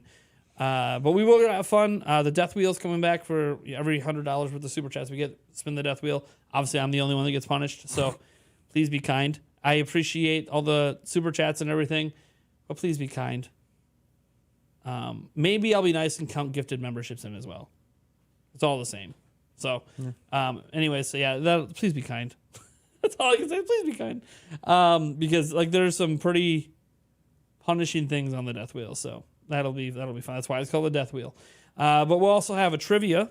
We're doing some trivia. That's new. I think a game of Hangman. And we got some other segments as well that I'm still cooking up that I'll finalize tomorrow. So it's going to be a lot of fun. And yeah, you're going to see the Prime Gaming Fest layouts come back and maybe some fresh music. And it's guys, it's going to be a good time. Look, if the Game Awards sucks, I can usually safely say, even if these events suck, my event usually doesn't. There's a 90% chance it will, because I mean, people are not really there for the Game Awards. They're more there for the trailers. I don't know. And if Zelda's not there, nothing Nintendo's there, a lot of you guys will be like, that thing sucked. And I'll just be like, all right, whatever. Well, I mean, hey, hope you had fun here. I can't control what they do. I'm more interested in the premieres. World premiere. Yeah, so they're basically that's yeah. But yeah, Game Awards is tomorrow. You guys have any final thoughts on the Game Awards before we get there? Jeff Keighley, the only update is he said it's going to be shorter and won't have as many game announcements. As in trailers? Yes. There will be less. So But the event will also be shorter to compensate. So it's not still going to be like a 3+ hour show with a bunch of filler. It's still 40-something games, I think you said, right? 40-something Yeah, games? there's still going to be a decent amount. It's not- yeah, but it's significantly less than prior years. So Okay. Yeah. But also could be in a let's see bigger it. focus on bigger games. I have no idea. Could also be I mean, bigger focused on I'm rooting more for Game orchestra Awards. stuff. I hope, I hope they do well. I hope it's a success. I hope they actually do give out a good show, for the fans, because true gaming fans can only just basically just root for it. Make sure they give a good show, that and they continue to improve over last year. So if they say it's a shorter game, it's a shorter show because of fan feedback, then okay, that's a good thing. They're listening to the fans, and I hope they just give us a good show, to enjoy. Now, I like the awards themselves. Yeah. But I know a lot of other people don't. The awards are for the developers. The game trailers are for the viewers. That's kind of the way. That's kind of the way the show's always been, and probably will always be. But I like all of it. I care about all of it. Yep. There's just moments that I think I go, okay, Jeff Keighley, have you learned? Like Dwayne The Rock Johnson does not need to come on to talk about Black Adam from a pre-recorded video on his cell phone in his home gym. Yeah. That's completely irrelevant because there was no game for Black Adam at the time. Right. Yeah. It was really awkward and really stupid. We don't need to end with The Matrix, which the Matrix thing was cool. The demo was cool, but that's what you're ending with, a timed demo that's eventually going to go away. There's not going to be a full game of it. And it was really just a tie-in with the movie because the movie has a tie-in to the Game Awards. If you guys haven't seen the movie, there's a tie-in to the Game Awards in the movie. I think this is stupid. It was just a dumb way to end the Game Awards. Also, make sure you announce all the awards. Yeah, that would be nice if they actually announced I them know. all. I know. One of the major criticisms I know that we both had of it is, they announce, they don't treat the awards sometimes like this is an award show. They I have a theory. gloss completely over some I of got these a theory awards for that. and sometimes forget them. No, I have a I have a theory. So some of the people that win the awards aren't actually there. And haven't pre-recorded anything. So it's kind of awkward if you would go and say the winner of this is here, and there's nothing. Yeah. There's no one to accept it. Yeah. So I have a feeling that even though it's like, oh man, that was action. This is a major award. It should have been. Yeah. Yeah, but maybe they weren't even there. Yeah. That is that, but it still feels like Like he they says, could he give always it says, more "Oh, than- I'll send it to him in the mail." Like so. I think some of it ends up that way just because they're not there. Like almost everyone that's there to accept in person does accept in person and goes on stage. But they can at least have like a section dedicated to that, where when they do this, it's just like as somebody's walking off stage, they're like, "Oh yeah, by the way, this award was won by this and this and Oh this." yeah, I know. It's I like know. They kind of throw it out there and dismiss throw it out it. there, and it's like didn't go away. And these awards I have. think all the awards but- that they aren't going to have anyone there to accept or have a pre-recorded acceptance message, those are what they should put in the pre-show. Right. Yeah. Those. I mean, should be in the if you're gonna actually announce some awards at the pre-show, which you shouldn't because it's a that pre-show. That means it's not a pre-show. That means that's the show. It's part of the awards show. Yeah, it's part of the award show. Then it's not a pre-show. It is literally the start show. of the Game Awards, which is Yeah. always an hour before the actual Game Awards. It's so dumb. Yeah. But whatever. But I It's in guess my if schedule. those- I put it in my schedule. They I have guess not if even those- announced the pre-show, but it happens every year, so it's already in my schedule that there's a pre-show and then the Game Awards. And I did Jeff Keel. I labeled it pre-show and I labeled it Game Awards, even though mentally it's the same thing. Right. Right. So They even have world Yeah, premieres in it. So you it's- know what? It's literally the same thing. It's just Yeah. more casual. And I'm like, okay, well, the whole thing could just be casual. I'm cool with that too, but whatever. yeah. Right. But no, it's gonna be. I wish I could watch it, but no, I got a family thing to go to. Yep. So Family first, always. yep. I'm gonna make a bold prediction. Oh boy. Bold predictions. I predict Nintendo will take home 0 awards. Oof. I've already said if they don't win most anticipated and they don't win the family category, they could literally get blanked.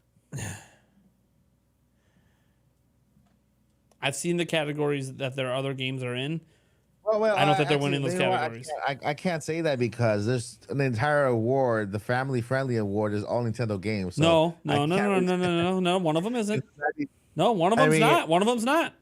Lego Yeah, Star what- Wars Skywalker 90% Saga. of them are- If Skywalker Saga could win that award, it's a popular game. So if that wins that award, Nintendo could get blanked.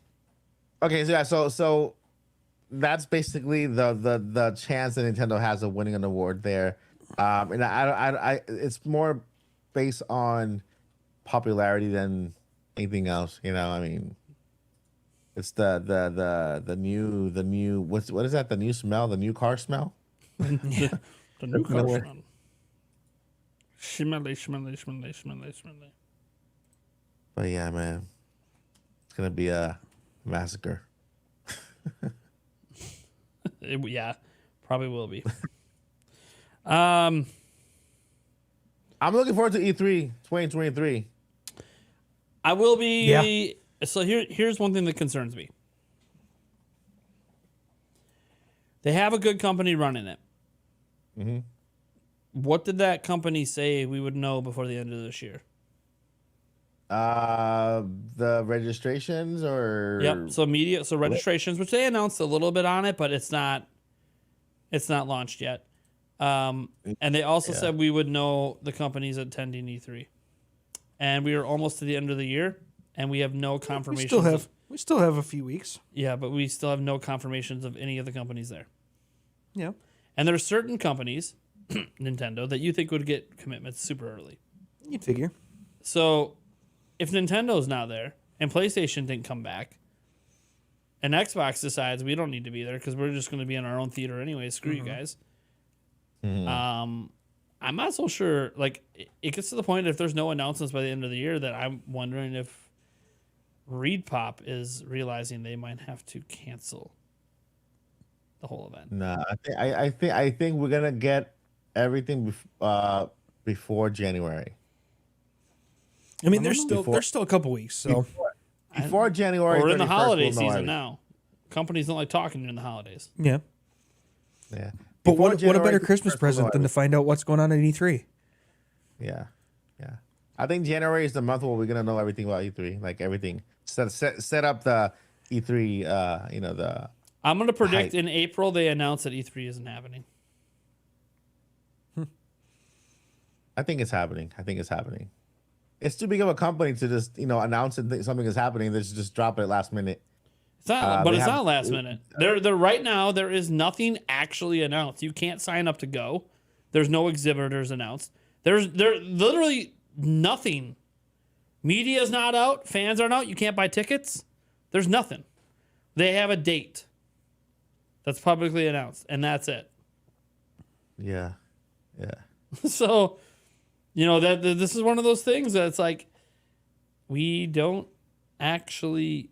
There's nothing to lose at the moment because they haven't announced anything. The only thing would be out is if they've already rented the venue. But then again, they might not even be out that money because maybe that's not even finalized. That's the thing. Like, I trust the company running it, but also, what if after the last couple of years, none of the big companies want to come back? Well, we did get some kind of news, not maybe regarding E3, but more in the past week we got news from Summer Game Fest. They're gonna go head to head with E3, That's not really news. as in the same week, June 8th. Yeah, same week. What the heck? Yeah, they are gonna go. How is that gonna work? June 8th. June 8th. So No, E3 that's is the June week 3rd. before. I was gonna Yeah, say that's it's the week before. E3 is June 13th to the 16th. So the thing is that they're both very similar events. I disagree. then- E3 is an expo. Summer Game Fest is not an Summer- expo. Summer Game Fest, they said they were gonna do it live next year, right? They said that they want to add an expo, but at this time, Summer Game Fest has never had one. So right Okay, now, so when it- Summer Game Fest is when it not the comes to same. announcements. Will these developer companies choose one or the other? Nintendo, Xbox, and Sony. Will they choose one over the other? Because it makes a big difference. Looks like Sony and Xbox are at Summer Game Fest. Yeah. They Partners, were yeah. partners last year Yeah. too. but only Xbox is the only one who did an actual like conference thing. Sony didn't do that. Sony just had like one of their games at the show. Interesting. Yeah, no. So my thing here's the thing. E3 is an expo. Summer Game Fest has never been an expo. The thing that makes E3 stand out, I know for a lot of you guys, the thing that makes it stand out is all the E3 press conferences. But what makes E3 different is it is an expo. It's a place where you go to play the damn games. Yeah. Summer Game Fest has yet to provide anything like that. And Summer Game Fest has only provided... Summer Game Fest, from everything that... Now that we've had a couple years of it, what it looks like Summer Game Fest really is, it's a one-time event. They'll label everything that happens around it as, oh, this is a Summer Game Fest event. Like, no. Yeah. The Summer Game Fest is just the one-night thing. It's the one-night thing. It's a presentation about games. Summer Game Fest is essentially an E3 presentation that just happens to not be for one company, but a bunch of companies that partner with it. Which, that's not a problem, but that's basically what Summer Game Fest is. At least so far. It doesn't mean it won't evolve, doesn't mean it won't become more, but that's what Summer Game Fest has been to this point. It's basically an E3 presentation, an E3 press conference, which is fine. I still think Microsoft will still do one. Nintendo will still have some sort of direct that month at some point. But yeah, like for me, I want I want E3 to happen. I want Nintendo to be there. I'm just not confident because they made all these promises what we would hear by the end of the year. Usually when they say by the end of the year, they don't literally mean like the last week of the year. It's like a generalized thing to be like, oh yeah, we'll have this sorted out before the end of the year. Doesn't feel like it's sorted out. I mean, there's still 2 weeks then before the end of the last week of the year. I still don't think they're making major announcements around the time that people aren't online and are with their families. I just don't see that happening. That's why major announcements. So that's why it's next week. That's why major announcements don't happen at the end of December. So, by the way, them saying that doesn't mean that they can't come back in January or February or April or March or something like that and say something and announce everything. They could, but they acted like they were going to do it different because the E3 in the past has never. You couldn't sign up for media till like April, and you didn't know who all the attending list was until like May. So that's how E3's done it in the past. ReedPop was acting like, we're not doing it that way. You're going to know way ahead of time. You'll be signing up for passes way ahead of time. And the closer we get to when it usually is announced, the further away we get from what was promised. Like we were supposed to already be able to register as media. We can't. The website hasn't even been updated for E3 next year. The official website. Well, they may be freaking completely building a brand new goddamn website behind the scenes. Take down the old one and put a splash page up. That's true. Working on it. It still says it's still advertising. See you next year, E3 2022. Yeah, I saw that. This is what it said. Like, yeah. So I'm very don't think it's happening. So to bring this back to the Game Awards, obviously we know the Game Awards is happening. Let's end it with this. What, if anything, do you think Nintendo shows tomorrow? Or do you think they're gonna no-show the whole event? Now remember, they've only no-showed in 2021. They actually have had something at every other Game Awards. Even if it was just a Smash character reveal, it was still something. I'm gonna go bold here. I'm gonna go very bold. Okay, very bold. I've always been bold, right? I've always been like crazy predictions. Well, here we I know. Yeah. Well, that last direct, man. You really nailed that. I nailed 2 games, right? I got Pikmin 4. Out of like the 70 that you said would be. When you throw everything at the wall, something's gonna stick. Something's gonna stick. What are you, new Marco Maro? Yeah.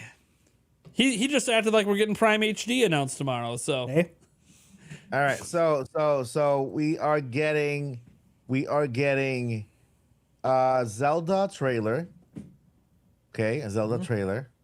Okay. We are getting I'm going to just say Prime. I'm not a Metroid trailer. I don't care what Metroid it is. Sure, some sort of Metroid. Got anything Metroid. Metroid Mobile. I'm going to go as far as saying Metroid Prime 4 teaser. We're getting Metroid. Oh, now you went Prime 4. So there we go. I was going to say, you said something Metroid. I'm like, okay, so we're getting Metroid Pinball on phones. Got it. Metroid Pinball. Yeah, yes. I will play that game. They had Metroid Pinball at one point. It was a game. Right. Metroid Prime 4 pinballs at the same time. Yeah. Hey, everybody, we got a great Metroid Prime 4 news. Shadow Drop Prime 4 Pinball. Oh. Can we see part of Metroid Prime 4? No. Are any of the assets in this game from Metroid Prime 4? Absolutely not. These are chibi. We're using chibi art style. Oh, anyways. Yeah. Only available on Windows Phone. Yeah. not even Android or Apple, just Windows phones. Oh boy. There's like 2 of them in existence. The amount of screens broken at that point in time would be asinine. That'd be hilarious.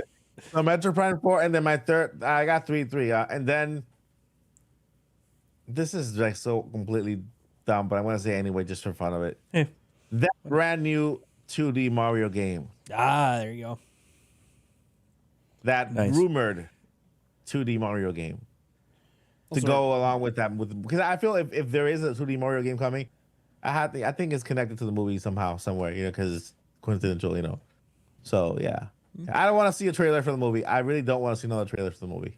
I'm Zelda robust over here. Yeah, so. I was gonna say, Elimination has a bad habit of over trailing, if that's a word. Which is why we'll get a Mario trailer. Which is exactly why we're gonna get one.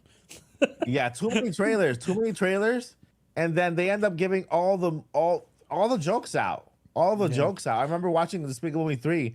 I saw all the trailers when I went to see the movie. It's like, wait, all the jokes were already on the trailer. So it's like, yeah, you kind of chuckled. Yeah, but on the bright side, I'm not covering the Mario movie at my channel anymore, so none of you guys need to worry about it over here. But here's the thing. It's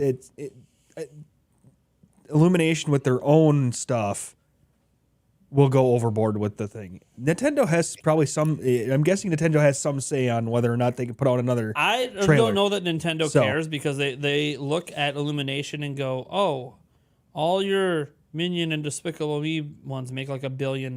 True. We want that. I mean, true. We trust that you know how to advertise because you keep making billions. I mean, there's that. We want a sweet bill ourselves, please. Yeah. Mm-hmm. Yeah, I like how they're doing it though. I like how they're announcing their trailers with the direct. They're taking charge. Bringing it directly to the fans. So that's a pretty cool thing. No, for sure. So far, I think that last trailer. I don't know. One of these trailers is going to be the ones they throw up at the movie theaters. It hasn't happened yet. Mm-hmm. Yeah, there's like 5 trailers out there. You know that, right? Yeah, counting all the 30-second ones they have out there. Yeah, they all have different footage, so that's why I've only seen the one from the direct and the first one. Yeah, like the Spanish one or whatever it was. Yeah, I'm not looking for anything else. Yeah, there's more footage out there. Not enough to I think to spoil it yet, but it's one of those. If you guys are already sold to go, then like you don't need anything else. So just like show up on April 7th and enjoy. Mm-hmm. I was sold with the first one, so I'm good. If you're someone like me that covers it, cool. But I'm also like deciding not to cover it anymore. If I can't cover it in the way I want to, then it's just not worth it. I'll cover it if Nintendo announces another direct related to the movie again. I might make a short. A short on it because shorts. Here's what I don't get. So now I've been doing shorts for like a month almost. Yeah. You can do anything you want. You can use copyrighted music. They do not care. Yeah, I think you can. And when the monetization comes out, they're not even taking all your money. If you use copyrighted movie clips, copyrighted music, they're just going to take a chunk of that money and give it to the copyright owner, but you're still going to get a chunk. Yeah, you're going to get a piece of it. Should have been. So I look at this as, how the hell are you doing this for shorts and not our videos? Mm-hmm. No, 100%. This is hopefully it goes that route, right? Like, I understand they have to. The reason they're doing this is because we can't just be like, oh, you can't make any money on those because then TikTok will always be the superior platform because people are using copyrighted stuff in there all the time without getting in trouble. Oh, yeah. But also, You're proving you can do it. You proved you can work out the legalese to split the revenue. So then why aren't we doing that on our normal videos? Why isn't it split that way? Right. If I want to put copyrighted music in my live stream, I shouldn't lose all ad revenue on that live stream. Right. Maybe because I use copyrighted music, it gets divvied up between however many people I violated copyright with, but okay. I'm still part of that divvy. I mean, I still get part of it. So honestly, to be completely honest, it really should only be the amount of time, the percentage of the video that copyright is in. yeah, I know, but I'm gonna fight back against that because in shorts, like if you use a copyrighted song, it could be the whole thing. Could be. But then don't Usually use it a copyrighted song for a full fucking short then. But yeah, okay. But again, now you're pushing people back to TikTok. I get it. But So you're gonna tell all the people that do all the dances, nope, sorry, stay on TikTok. yeah. Then shorts will never compete with TikTok then. No. Because TikTok already sorted this out. You still make money on TikTok despite using that stuff. They've literally already sorted out the legalese. So you said girls and dances, and you right. summoned the bot. No, Yes, I never some of said the bot. girls. I said TikTok dances. Yeah, you're right. I never specified girls. But I'm just saying that they've already made it so shorts work that way anyways. Yeah. So I just don't know why they can't make it for videos. I just don't get it. I don't know why it's all or nothing. Yeah. It's either all of it goes to the copyright guy or all of it goes to you. There's no in between. Yeah. Well, and then how long the fucking process takes, and then, they don't really accrue the money or the monetization and everything like that, and it's like, why can the copyright thing in this and fucking YouTube is stupid. I can just file a claim against all of your videos just because I can. I don't have to prove anything. Yep, you can. Yeah. You can.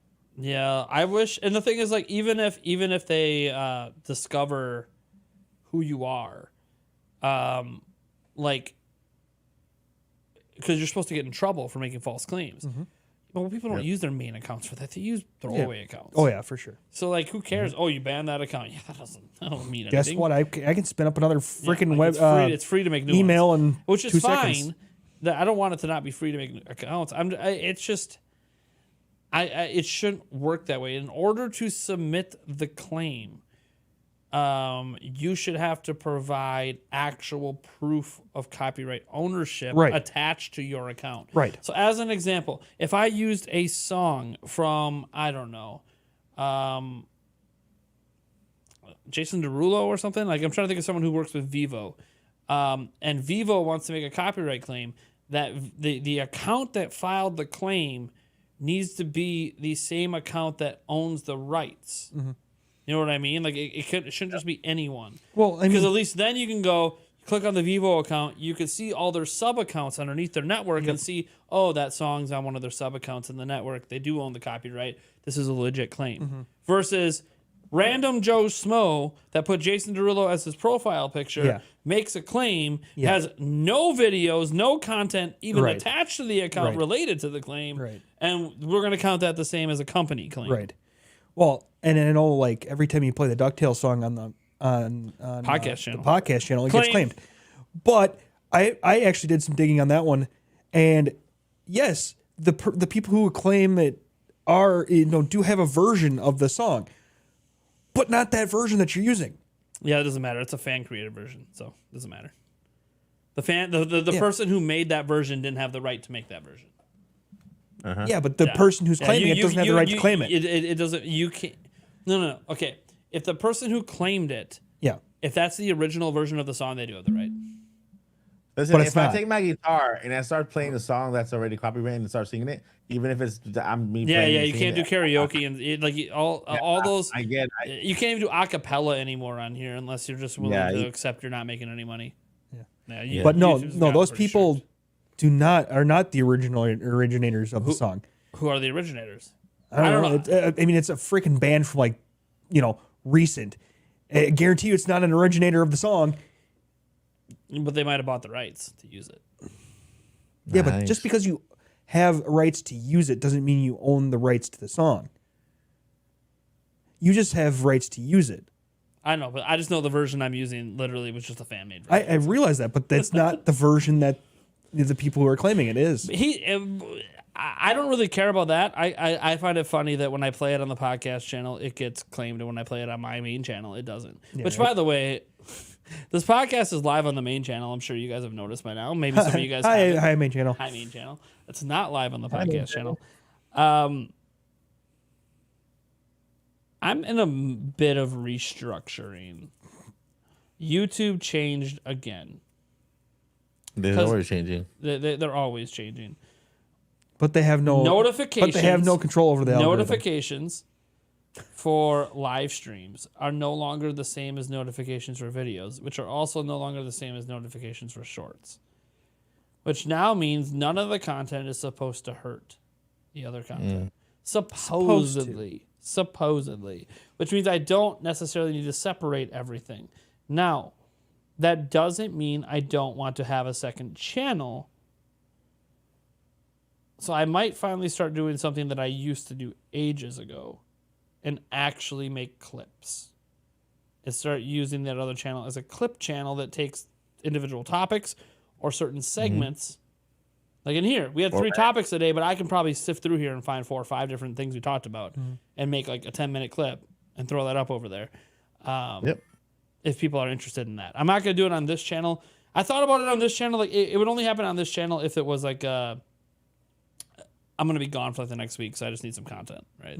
Like maybe I'll throw some clips up here. But the whole point would be maybe making that a clip channel and then a backup, like a backup channel.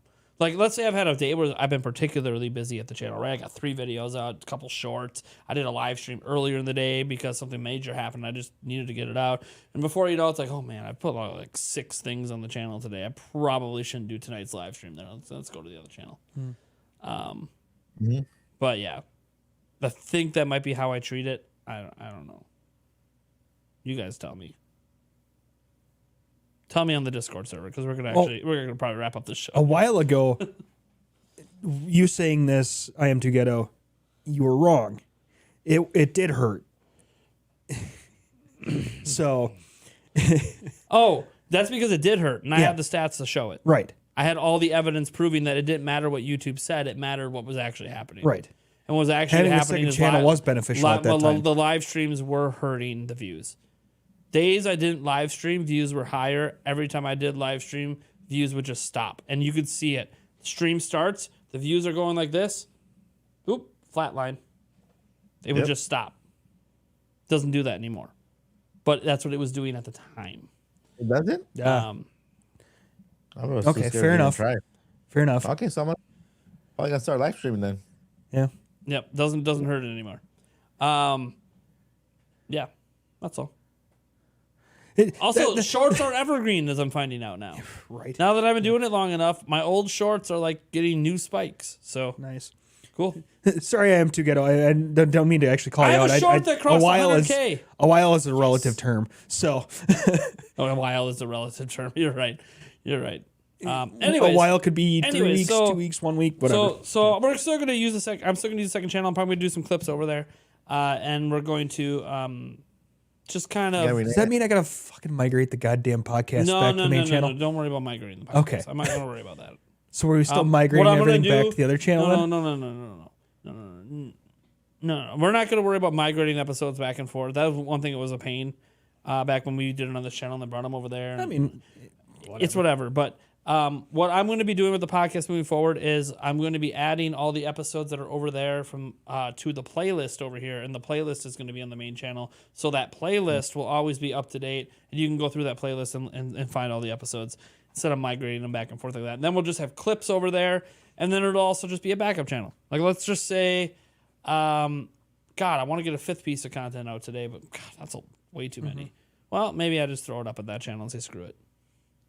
It's basically a backup channel that'll have clips. It'll focus more on the clips.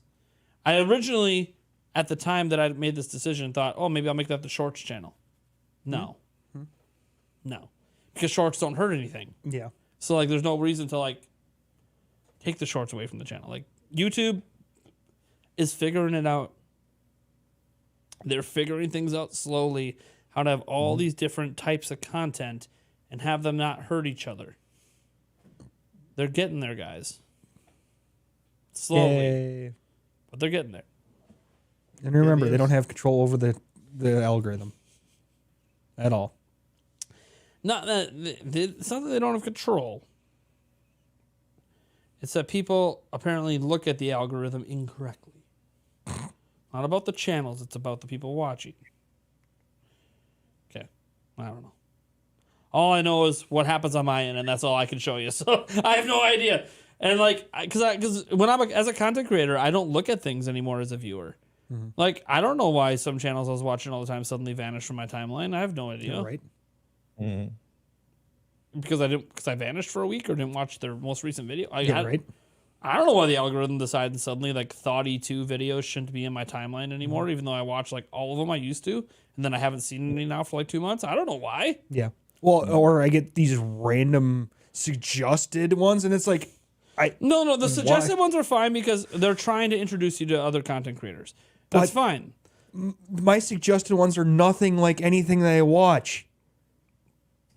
What do you mean? I clicked on like a video like a year and a half ago. This random like just music video, and that's all the suggestions I get now. It doesn't matter that I've watched a ton of Phil DeFranco or Last Week Tonight or anything like that. No, it doesn't matter. Like I just went to my homepage on YouTube, guys, and like so I'm seeing Locked On Bucks podcast, which yes, I watched that. That makes sense. The Milwaukee Bucks channel, their game just ended, so yes, that makes sense. TD Barrett video because I watched some of his videos. A video from First Things First, which is a sports show I sometimes catch on here if I don't catch it on TV. Penguin Zero, I watch him once in a while. And then Spawnwave's video, right? So those are 1, 2, 3, 4, 5, 6 of my 8 suggested videos. Yeah. But these are all channels I'm already subscribed to, right? Yeah. So that's fine. Yeah. But there are 2 videos slipped in here that are from people I've never seen before. Mm-hmm. Late to the show, flip cover for Steam Deck. I don't watch Steam Deck content at all. But I can understand why this would appear. It's an accessory video about video games, and I do watch a lot of video game content, so I kind of get it. And this is a small content creator. It's got 500 views on the video. It's a small content creator. It's really neat to see that some small content creator got promoted to me. I'm not going to watch the video. It's not of interest to me. And I don't want them to think these kind of videos are of interest to me, so I'm not going to click on it. But it is nice to see a small content creator getting suggested to me. And then V101 Science. Mm-hmm. What did we see on Titan? The first and only photos from Titan, Saturn's largest moon. Sweet. You know why that's I want to see that You know why that's popped up? Because I've been watching in the last week a lot of Neil deGrasse videos. deGrasse. No, that's not how you say it. deGrasse Tyson. Yeah. But anyways, his Star Talk channel and watching just a lot of talk about space stuff. And so now I had a suggestion from something I've never seen before about space in my time. Makes sense because I know what I've been watching lately, and this is from a rather large channel. I don't know. This is one of mine here. Mark X Burnout at Pack Wheels Auto Show Pre-Shar. Yep, that is. Wait. Yeah, and I do not watch any automobile freaking videos. Yep, that is what my suggestions are. Filled with quite a bit. Just random shit. How often do you watch YouTube? Huh? Not very.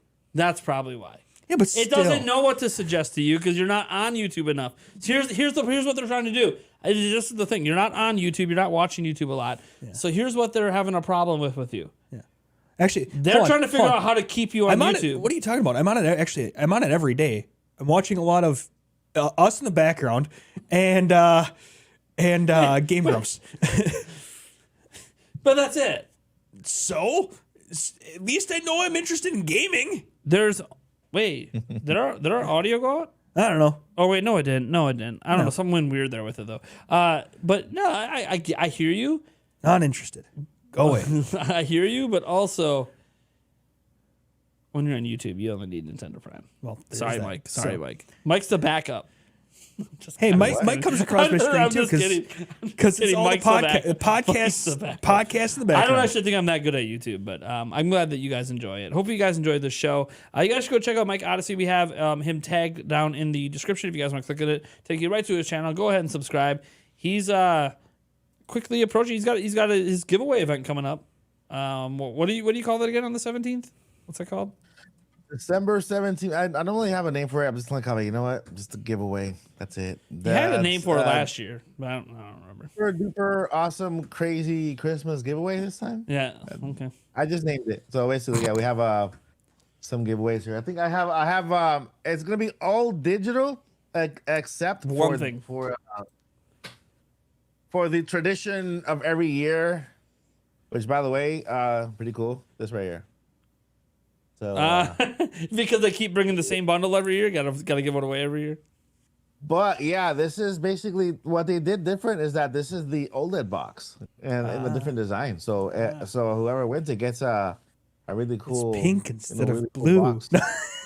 They changed the design for the box, at least it's the OLED box, but in the regular Switch form. So now every single because they couldn't give us an OLED one. Yeah, no. It had to still be the regular. Yeah, but I mean, anybody who's gonna get this is gonna be playing it on probably dock mode more, you know. Gets the Mario Kart game, all right, and 3 months of Nintendo Online plus a Switch, right? It's not a bad deal. Yeah. No, guys, that's not the expansion pack online. So No, this is the 3 months of Nintendo Online. But if you happen to add the expansion pack on top of this one, you pay less. You just pay for the difference instead of paying for the entire thing. Yep. Which is cool. Yeah. Yep. Yeah, and then I still have the Nintendo Switch OLED model. I have the Pokemon version, and I also have the Pokemon version, and then the Splatoon version, and those two are for the 20K giveaway. 20K. Come here. $20,000. So I have three.